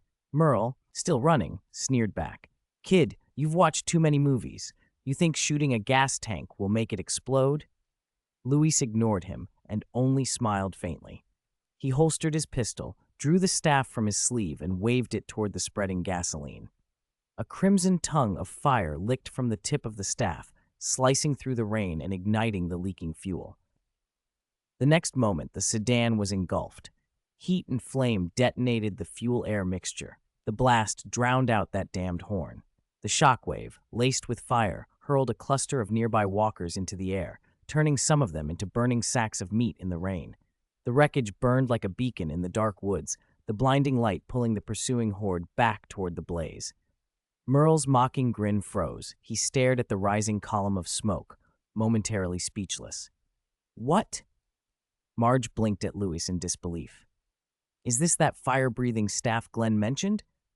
Wait, no, that's not it, is it? Morales watched the car consumed by flame and muttered, incredulous.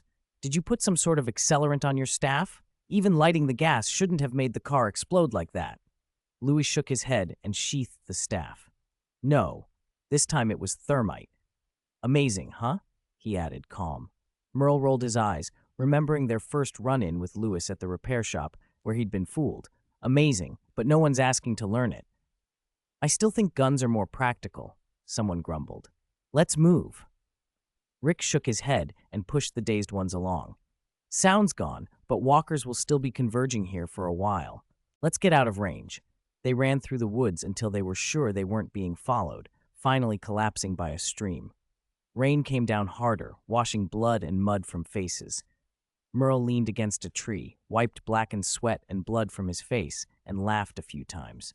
What are you laughing at? You nearly got us killed. Daryl came over and gave him a frustrated kick. Hey, enough. Merle pulled the file bag triumphantly from his jacket and waved it like a prize. Look what great Merle found. He shielded the bag from the rain with his clothes and tore it open. A slightly damp map slid out. Everyone crowded around under the gray light to see. When they did, the mood turned sober. The map had several locations circled in different colors. Marge pointed at a red ring near the center. This is our prison. Not just the prison. Grady Memorial and other suspected outposts were clearly circled. Marge felt a chill. The governors mapped every survivor faction in this area. But which one of these is his real base? Morales traced his finger. Grady's downtown. Doesn't make sense. This place called Wiltshire, the note says it's abandoned. All eyes fell to the nearest red circle, Woodbury. Is it this one? Al asked. Rick read the name, but shook his head. I'm afraid it's not that simple. He scanned the group.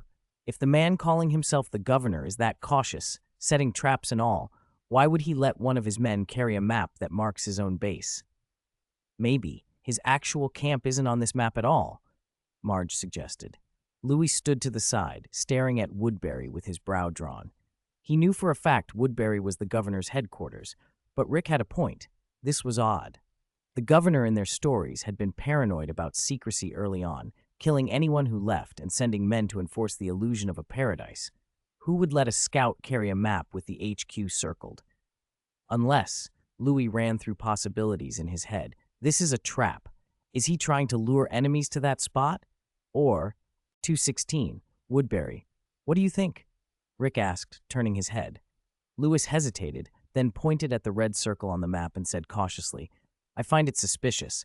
The governor strikes me as someone who needs absolute control. This kind of sloppy mistake doesn't fit his style.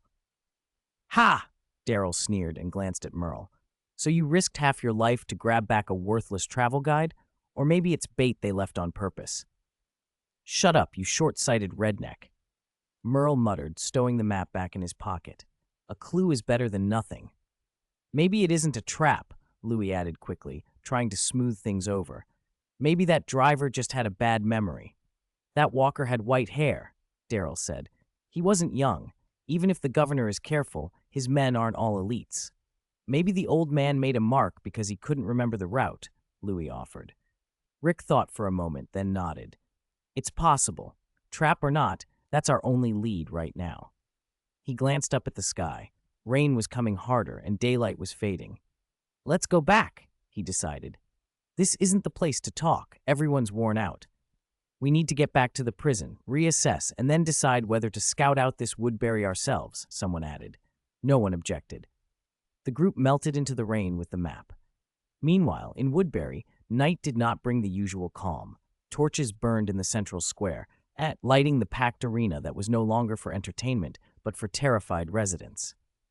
Life in the town had been getting worse.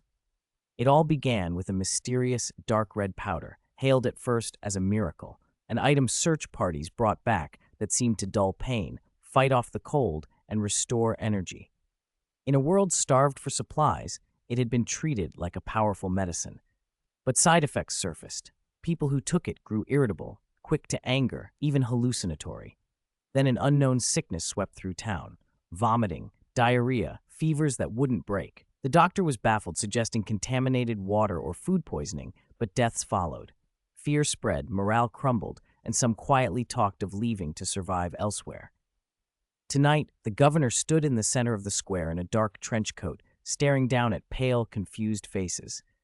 His expression was heavy with sorrow. His voice, rough but steady, carried across the crowd. When the world first broke, we were like this, panicked, helpless, feeling death could come at any time, he said. We built these walls with our own hands. He swept his arm toward the high barricades that ringed the town. Since then, I've told you, with absolute confidence, that we are safe. Walkers can't get in. We've shut the disaster out. But fear has come back. He paused and bowed his head as if swallowing pain. I should comfort you, tell you it's just the flu, tell you that sleep will fix it tomorrow, but I can't lie. He looked up, eyes burning. This is not disease. It's not an accident. This is a premeditated attack. The crowd erupted. People exchanged shocked looks. Look at your neighbors. Look at the friends groaning in their beds, the governor said, his voice rising. I've asked myself why our warriors went mad, why our people fell ill. Today I caught two of the bastards responsible, and the truth is clear. All eyes fell on the center of the square where Pratt and Michonne stood with their hands bound. The governor pointed first at Michonne, the woman in the leather jacket. Look, these are the killers. This woman is a vicious drug dealer, he said. She sold that addictive, mind-rotting poison to our searchers, trying to destroy our forces from within. Then he jabbed a finger at Pratt. And this man comes from the nearby prison. There's a gang of violent criminals locked up there. They envy our peace and covet our supplies. They sent people to intercept and kill our companions, and they poisoned our water. They know they can't beat Woodbury head-on. They don't want to fight. They chose to rot us from inside so they can take our town. His voice dropped, revealing deep frustration. I know many of you have fretted about my security measures. You didn't understand why I forbade leaving the walls. Now you see. He spread his hands in a mournful gesture. I didn't tell you because I didn't want you living in fear of being hunted. I didn't want to make your lives smaller than they already are. His eyes pricked. But what hurts most is those who left, thinking the outside was freedom. I can't even bear to imagine what happened to them. They may have been taken, turned into toys for these criminals, or worse. At those words, people who had complained about the governor felt shame flush their faces. Their guilt and anger ignited into hatred for the accused. Shouts rose from the crowd. Kill them! 217. Prison crisis. Listening to the roar of insults and curses all around him, Pratt stood dazed. What was happening? How had they suddenly become poisoners in 8? The accusation was absurd. He was being framed. Seven's expression looked sincere, and for a moment Pratt couldn't tell whether the man truly believed them or was using the claim as an excuse to have them killed. Either way, if he didn't speak up now, he was as good as dead. This is a misunderstanding. Pratt strained his voice, shouting toward the stands, trying to cut through the crowd's fury. We aren't prisoners. We only use that abandoned prison as our base. When the crowd ignored him, he jabbed his spear toward 7. You brought me here to get intelligence on 8, didn't you? And this woman, she might know where the antidote is. If you kill us, you get nothing. 7's eyes flickered. He waved and quieted the crowd just enough for them to hear. Intelligence? Antidote? The governor looked down at the arena with a mockingly conflicted expression.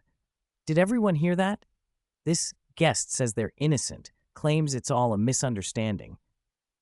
Then he turned the performance up for the crowd. But do you trust the words of a poisoner? Do you believe a liar who would invent any story to live another day? Should we let a tiger return to the mountain on such a hollow excuse, risking our family's safety? The answer from the crowd was thunderous and full of venom. No, he's a liar. Kill him. Don't listen to his bullshit. The governor shrugged, affecting regret, and addressed Pratt with feigned righteousness. In Woodbury, the will of the people rules. Since no one believes you, I must respect their judgment. As he pretended to adjust Pratt's cuffs, he leaned close enough for Pratt to hear him. Don't waste your breath. Your so-called bargaining chips are worthless to me. The location of 8, your pitiful manpower, I already know it all. Pratt's pupils widened. You know? How could you possibly know? Since I was captured, I haven't revealed anything true, other than lying to that boy with the butterfly knife. Can he read minds? Before Pratt could figure it out, the governor dropped another bombshell in a low voice meant only for him. A short while ago, I sent my men into action. Maybe tonight you'll all be reunited in hell. Good luck. The governor resumed his cold, judicial posture and waved to the guards. A few walkers on heavy chains were dragged into the arena. Their jaws snapped open and closed with a nauseating, fishy smell. The guards unshackled them and backed out. Immediately, the walkers scented the living and lunged at the two figures chained in the arena. Oh, God, Pratt cried inwardly. This must be karma, he thought. Back when Rick and the others were captured by the shepherd, all I cared about was running. I didn't save them. Now it's my turn. Fate really does want me to have a close encounter with walkers. His legs went weak as the undead closed in. He turned to Michonne, chained beside him and silent. Hey! Pratt's voice trembled. Do you have a plan? Or pretend you have the antidote, lie to them, anything. Otherwise, we'll both get bitten. Michonne didn't answer. The black woman watched the charging walkers, lifted her chained hands, and used the irons as a weapon. When the first walker jumped at her, she stepped forward instead of retreating. The iron chain in her hands became a black viper. She wrapped it around the walker's neck, hauled back with her powerful arms and back, and crack, the creature's cervical spine snapped. Its head lolled and the body slumped to the dirt. One clean kill. She shook the corpse off and looked at the stunned Pratt. "What did you say?" she asked. Pratt stared at the headless corpse, then at the woman who just dispatched it. He swallowed. "Nothing," he lied, taking back his earlier panic. He thought, almost in tears, "It looks like I'm the only one who's going to die." The man versus walker contest continued in the arena. Seven had returned to the stands, pleased with himself. Philip, a brown-haired woman watching from the sidelines, murmured and stepped closer. "Are we really doing this? Attacking that prison tonight?" "Relax, Lily." The governor, Philip, turned to her and spoke quietly. "That group is already at the end of their rope. After yesterday's trap, their losses weren't small. Scouts say 8 is a mess. They've been dealing with corpses and the wounded. Right now, they're like tigers with their teeth pulled, only one breath left. After tonight, that threat to our home will be gone." Lily frowned, but eventually nodded, infected by his confidence. Even kneeling and chained in the arena, Pratt couldn't hear their words, but the certainty on Philip's face told him everything. It was over. Everything was over. "Hey!" Michonne kicked a lunging walker away and shot Pratt a look in the brief opening. "If you want to kill yourself, stick your neck out. Don't get in my way. I'm not carrying your last words to your friends." Her words were a bucket of cold water. "No, it's not over yet. Rick and the others are strong. Even if Swark 7 launches a sneak attack, it's not certain who will win. I have to survive. I have to get out and warn them." Pratt forced himself up, using his chains to trip a walker and give Michonne an opening. "Rick, Shane, hold on," he yelled, though whether they could hear him was another matter. Outside 8, at the edge of the dark woods, the situation looked grim. "I'm afraid they won't make it through tonight," Louis said, glancing at the blood-smeared figures in front of him. He stood and looked solemnly at Rick. Rick paced, fingers tight around his gun, his brow knotted with anxiety. Daryl crouched in the grass nearby, studying tracks in the moonlight without speaking. Not far off, Marge was trying to prop a bloody, barely conscious man against a tree, her face set in a hard line. The situation was clearly bad. An ill-timed voice cut through the tension. "Well, this is great." Merle leaned against the jeep, a half-smoked cigarette dangling from his mouth, and watched a sweating Shane with relish. "Look what you did, officer. I thought we were supposed to leave them alive?" He pointed at the unlucky bastards barely clinging to life and sneered. "You got heavy-handed and killed them all. How are we supposed to question them now? Want to call in a psychic?" 218. The Hunter. "Blame me?" Shane turned his head away awkwardly and snapped. "I didn't expect 4's men to be so fragile. I only meant to knock them out." He pointed at the man beneath the tree who had just been helped up by Marge and was still whimpering, trying to save face. "But it doesn't matter. These people are still alive. Look at this one. He was still moving. Take them back and dress their wounds. We can save 1 or 2 who are breathing and question them." "Ugh!" Roar. No sooner had he spoken than the 6 Shane had described as being in decent condition sprang up from the ground with a last spasm of life. He opened his mouth and let out an inhuman roar, his face going hideous and vacant as he bared his teeth and claws and lunged at the nearest person, Marge. Bang! Lewis fired. He lowered his still-warm barrel and swallowed the warning he hadn't yet voiced. The newborn, 6, which hadn't even had a chance at fresh flesh, took a bullet to the head and fell back with a soft thud. Silence dropped over the clearing for a full 2 seconds. Shane's hand hung frozen in the air. Merle took a long drag on his cigarette and then clapped twice in a way that made you want to sock him. "Brilliant. Simply brilliant," he sneered. "Looks like this fellow's constitution was indeed robust, spirit lively enough to get back up and dance with us." Shane's face drained of color. He shut his mouth. Luis looked down at the dead 6 sprawled on the ground, shook his head, and holstered his gun. "Forget it. Don't waste medical supplies on these guys. He turned his head toward the shadowed tree line and said calmly, "During that exchange of fire, I saw a few more people running that way. Daryl, can you pick up a trail?"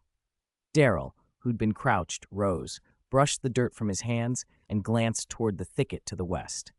"Yeah, they won't get far." "Good," Rick nodded, his gaze sharpened. "Let's go after them before a walker gets to them. This is our last chance. We have to bring back a live one." They reached a quick consensus, adjusted gear, and moved out.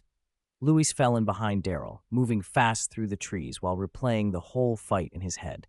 A nagging doubt sat at the back of him.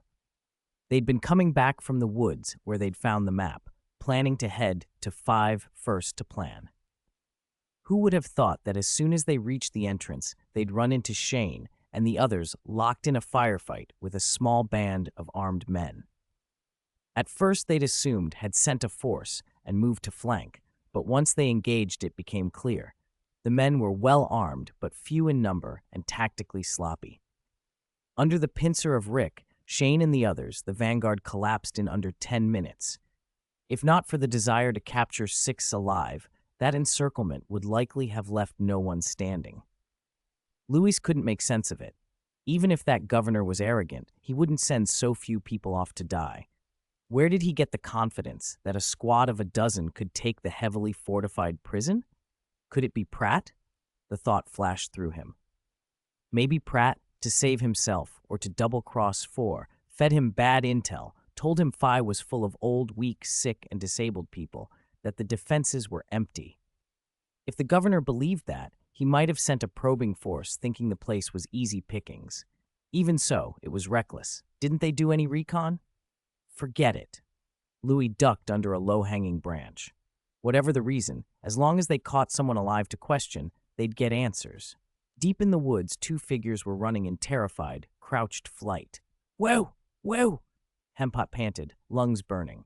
Broad-shouldered and powerful, he'd been one of 4's top enforcers, one of Woodbury's toughest, but now he was disheveled and stumbling over the muddy floor. Beside him, his partner, a man with a small mustache, ran with shaking hands, barely holding his gun steady. "Damn it! What the hell is going on?" the mustached man hissed. "Didn't that damn 6 say there were only about 10 people at 5? Didn't he say it was mostly old women and kids?" Hempot kept his mouth shut, grinding his teeth as he pushed aside wet branches. The intel had been wrong. They'd approached the outskirts confident they'd take it like slicing a cake, and instead they'd been smacked head-on. The enemy's fire had been brutal and precise, their tactics terrifyingly sharp. They'd sealed off the retreat and driven them into the dense forest like herded ducks. It had been terrifying. "Shh!" Hempot suddenly froze and shoved his companion down. They flattened against a massive tree. Evening had fallen, and the rain-soaked forest smelled of earth and leaves. Moonlight threaded down through the canopy in thin slats. Rainwater dripped off leaves, pitter-pattering onto the littered ground like the measured steps of pursuers closing in. "Hey!" Chocolate drop. A playful voice with a thick southern drawl echoed from the dark to their right, weirdly casual. "Don't hide anymore. Even though your black skin lets you melt into the night, I can smell you, that stench of fear." Hempot held his breath. Cold sweat slid down his temples. He stared toward the voice and tried to steady his chest. "Is it over here?" Another voice called from the left, accompanied by the muffled thud of boots. Swoosh, the whisper of a blade. The sound of flesh giving way followed, then the thud of a weight dropping. "Your dog's nose is failing you. That was just a walker looking for a midnight snack." "Don't be hasty. The prey's close. I can feel it." Hempot and his partner exchanged tense looks. They were being stalked. The hunters tightened the perimeter with an amused patience, using darkness and sound to grind down their quarry's nerves. "Go! Head for the lower ground," Hempot hissed. They crouched and tried to slip toward the dip in the terrain, using bushes as cover to move as quietly as possible. Just when they thought they'd put a little distance between themselves and the voices, crack! Hempot's foot found a rotten stick buried in mud and snapped it like a twig.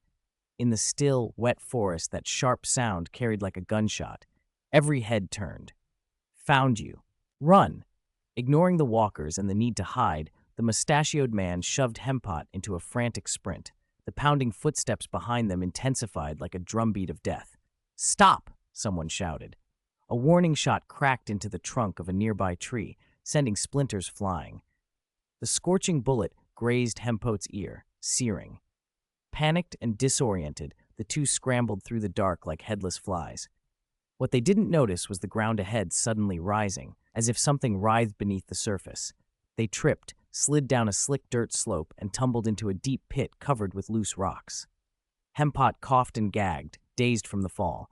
As he tried to push himself up, the man with the mustache shoved him back down. "Shh! Don't move." The mustachioed man pressed himself to the pit wall, listening intently to the footsteps above, a frantic light in his eyes. "We can't escape," he panted, fingers fumbling at the dagger in his waist. "What do we do? Surrender?" "Surrender," Hempot whispered, trembling. "Didn't you see how they kill people? Surrender means death." The man peered through gaps in the grass and suddenly brightened. He lowered his voice.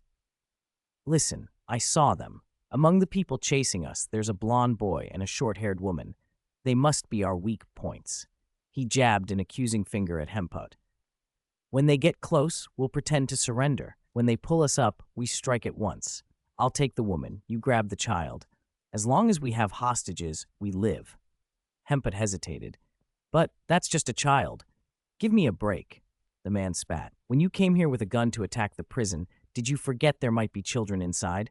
Why play the saint now? If you want to live, listen to me." Footsteps drew nearer. "The tracks disappear here," a cold voice said. "They must be down there," a boy answered. Hempot's heart tightened. Then the apparent leader called down. "Listen up, down there. We don't want to kill everyone. Throw your weapons out, put your hands up, and walk out. I think we can talk." The two at the bottom of the pit exchanged a look. The mustachioed man tucked his dagger into his sleeve, raised his hands, and shouted, "Don't shoot! We surrender!" "Good. Come up slowly. Don't try anything funny." A rope thudded into the pit.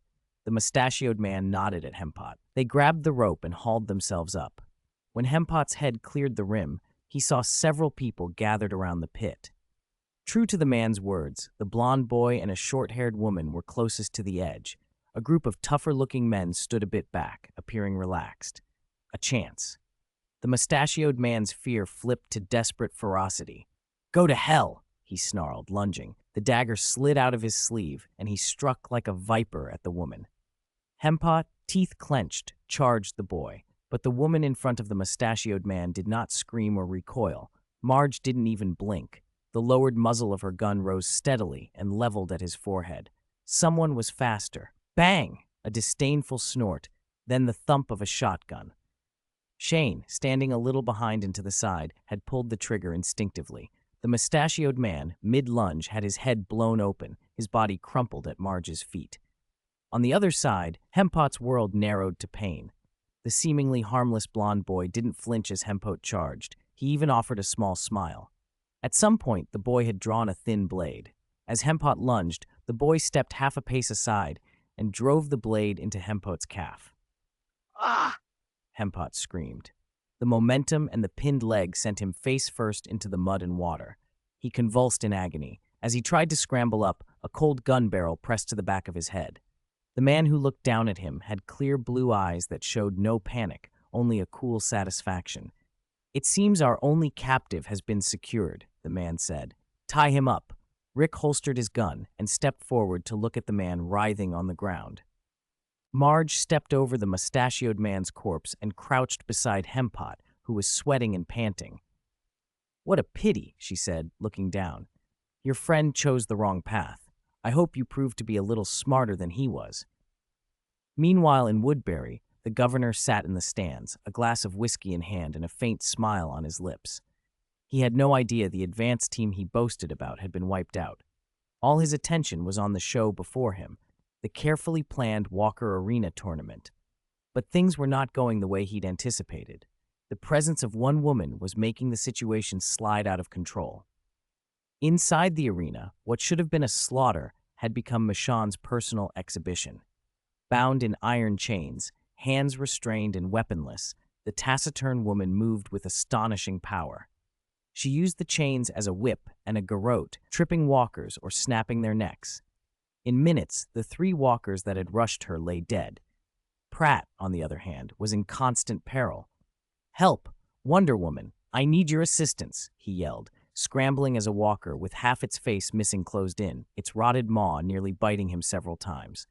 The spectators had come for a bloody execution, but after watching for a long stretch, both combatants were still alive. Cheers began to sour into restless dissatisfaction. "Too slow!" someone shouted. "Kill them!"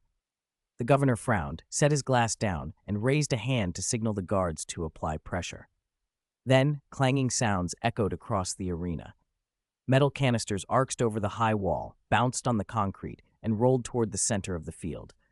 Before anyone could see what they were, a thick white smoke hissed out and poured across the arena, swallowing the center in an instant.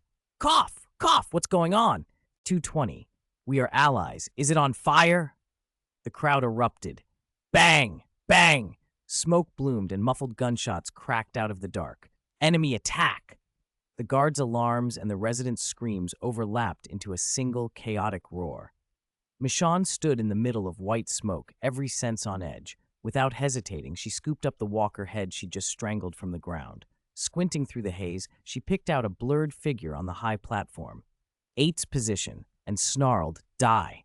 She hurled the rotting head like a cannonball. Whoosh! It flew through the smoke and smashed down in front of A. It didn't hit him, but it exploded black blood in his face and rolled to his feet, its jaws snapping. Michonne seized the moment, grabbed Pratt, still dazed, and barked, "Move!" They plunged toward the perimeter through the melee. Pratt staggered, eyes streaming from the smoke as bullets whined overhead. "This way!" he coughed. A hand suddenly shot out of the shadows and yanked Pratt into a narrow alley. Michonne reacted instantly, her hand on the stranger's throat. "Who's there?" she demanded. "Friendly." The youth who'd once held a butterfly knife in the interrogation room stepped out of the dark. He took in Michonne's murderous glare, then pulled a sword from his back and tossed it over. "Catch! This yours, right?"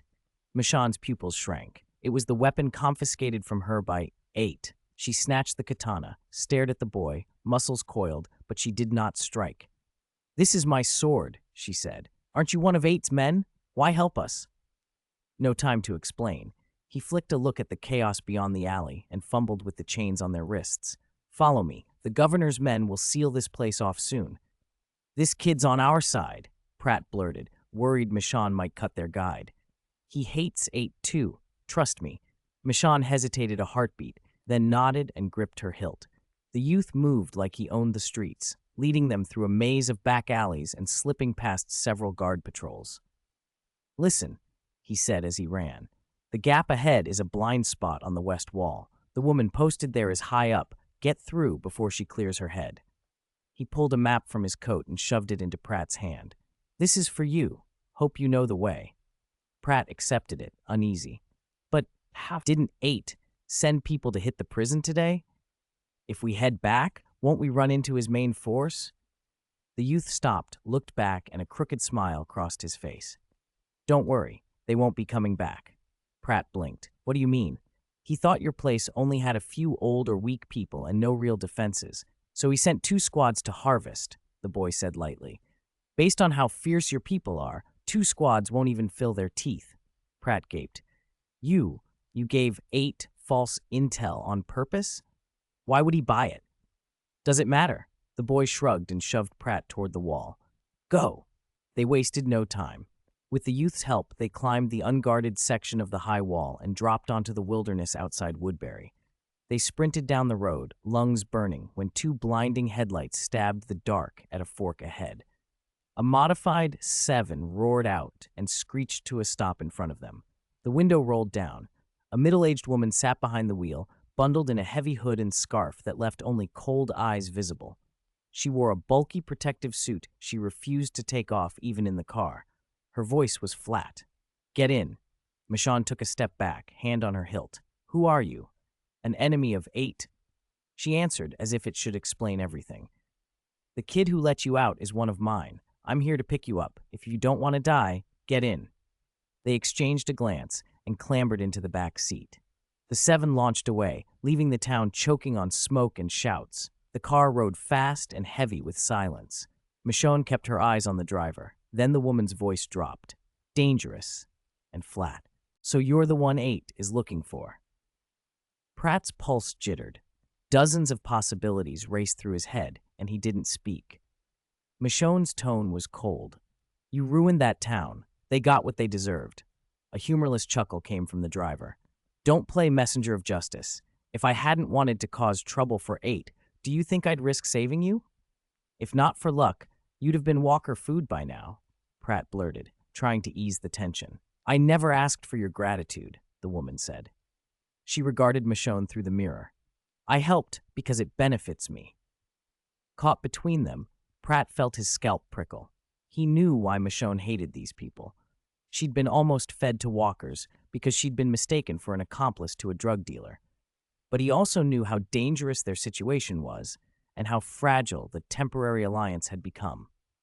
If they started arguing in the car, someone would notice the cracks. He forced a smile and changed the subject.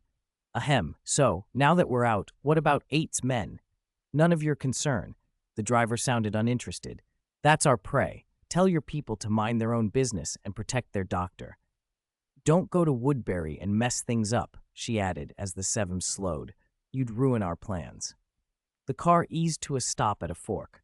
Pratt peered out, surprised. Are we here already? It's still a dozen miles from the prison. The woman turned her head with the faintest of smiles.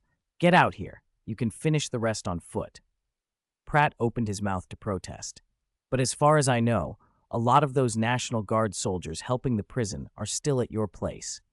If they see me, do you think they'll invite me in for tea or just turn me into a sieve? She cut him off. The answer was obvious. The soldiers would shoot her on sight. The driver was done. Anyway, 8's pursuers won't catch up for a while. You can run the rest. They climbed out. As Pratt reached to close the door, the woman called after him. Hey! She turned so he could see the emotion flicker in the eyes under her hood, sudden and brief. When you get back, tell Edwin. She hesitated, then finished. Velos says hello. Before Pratt could reply, the 7 spun and disappeared into the night.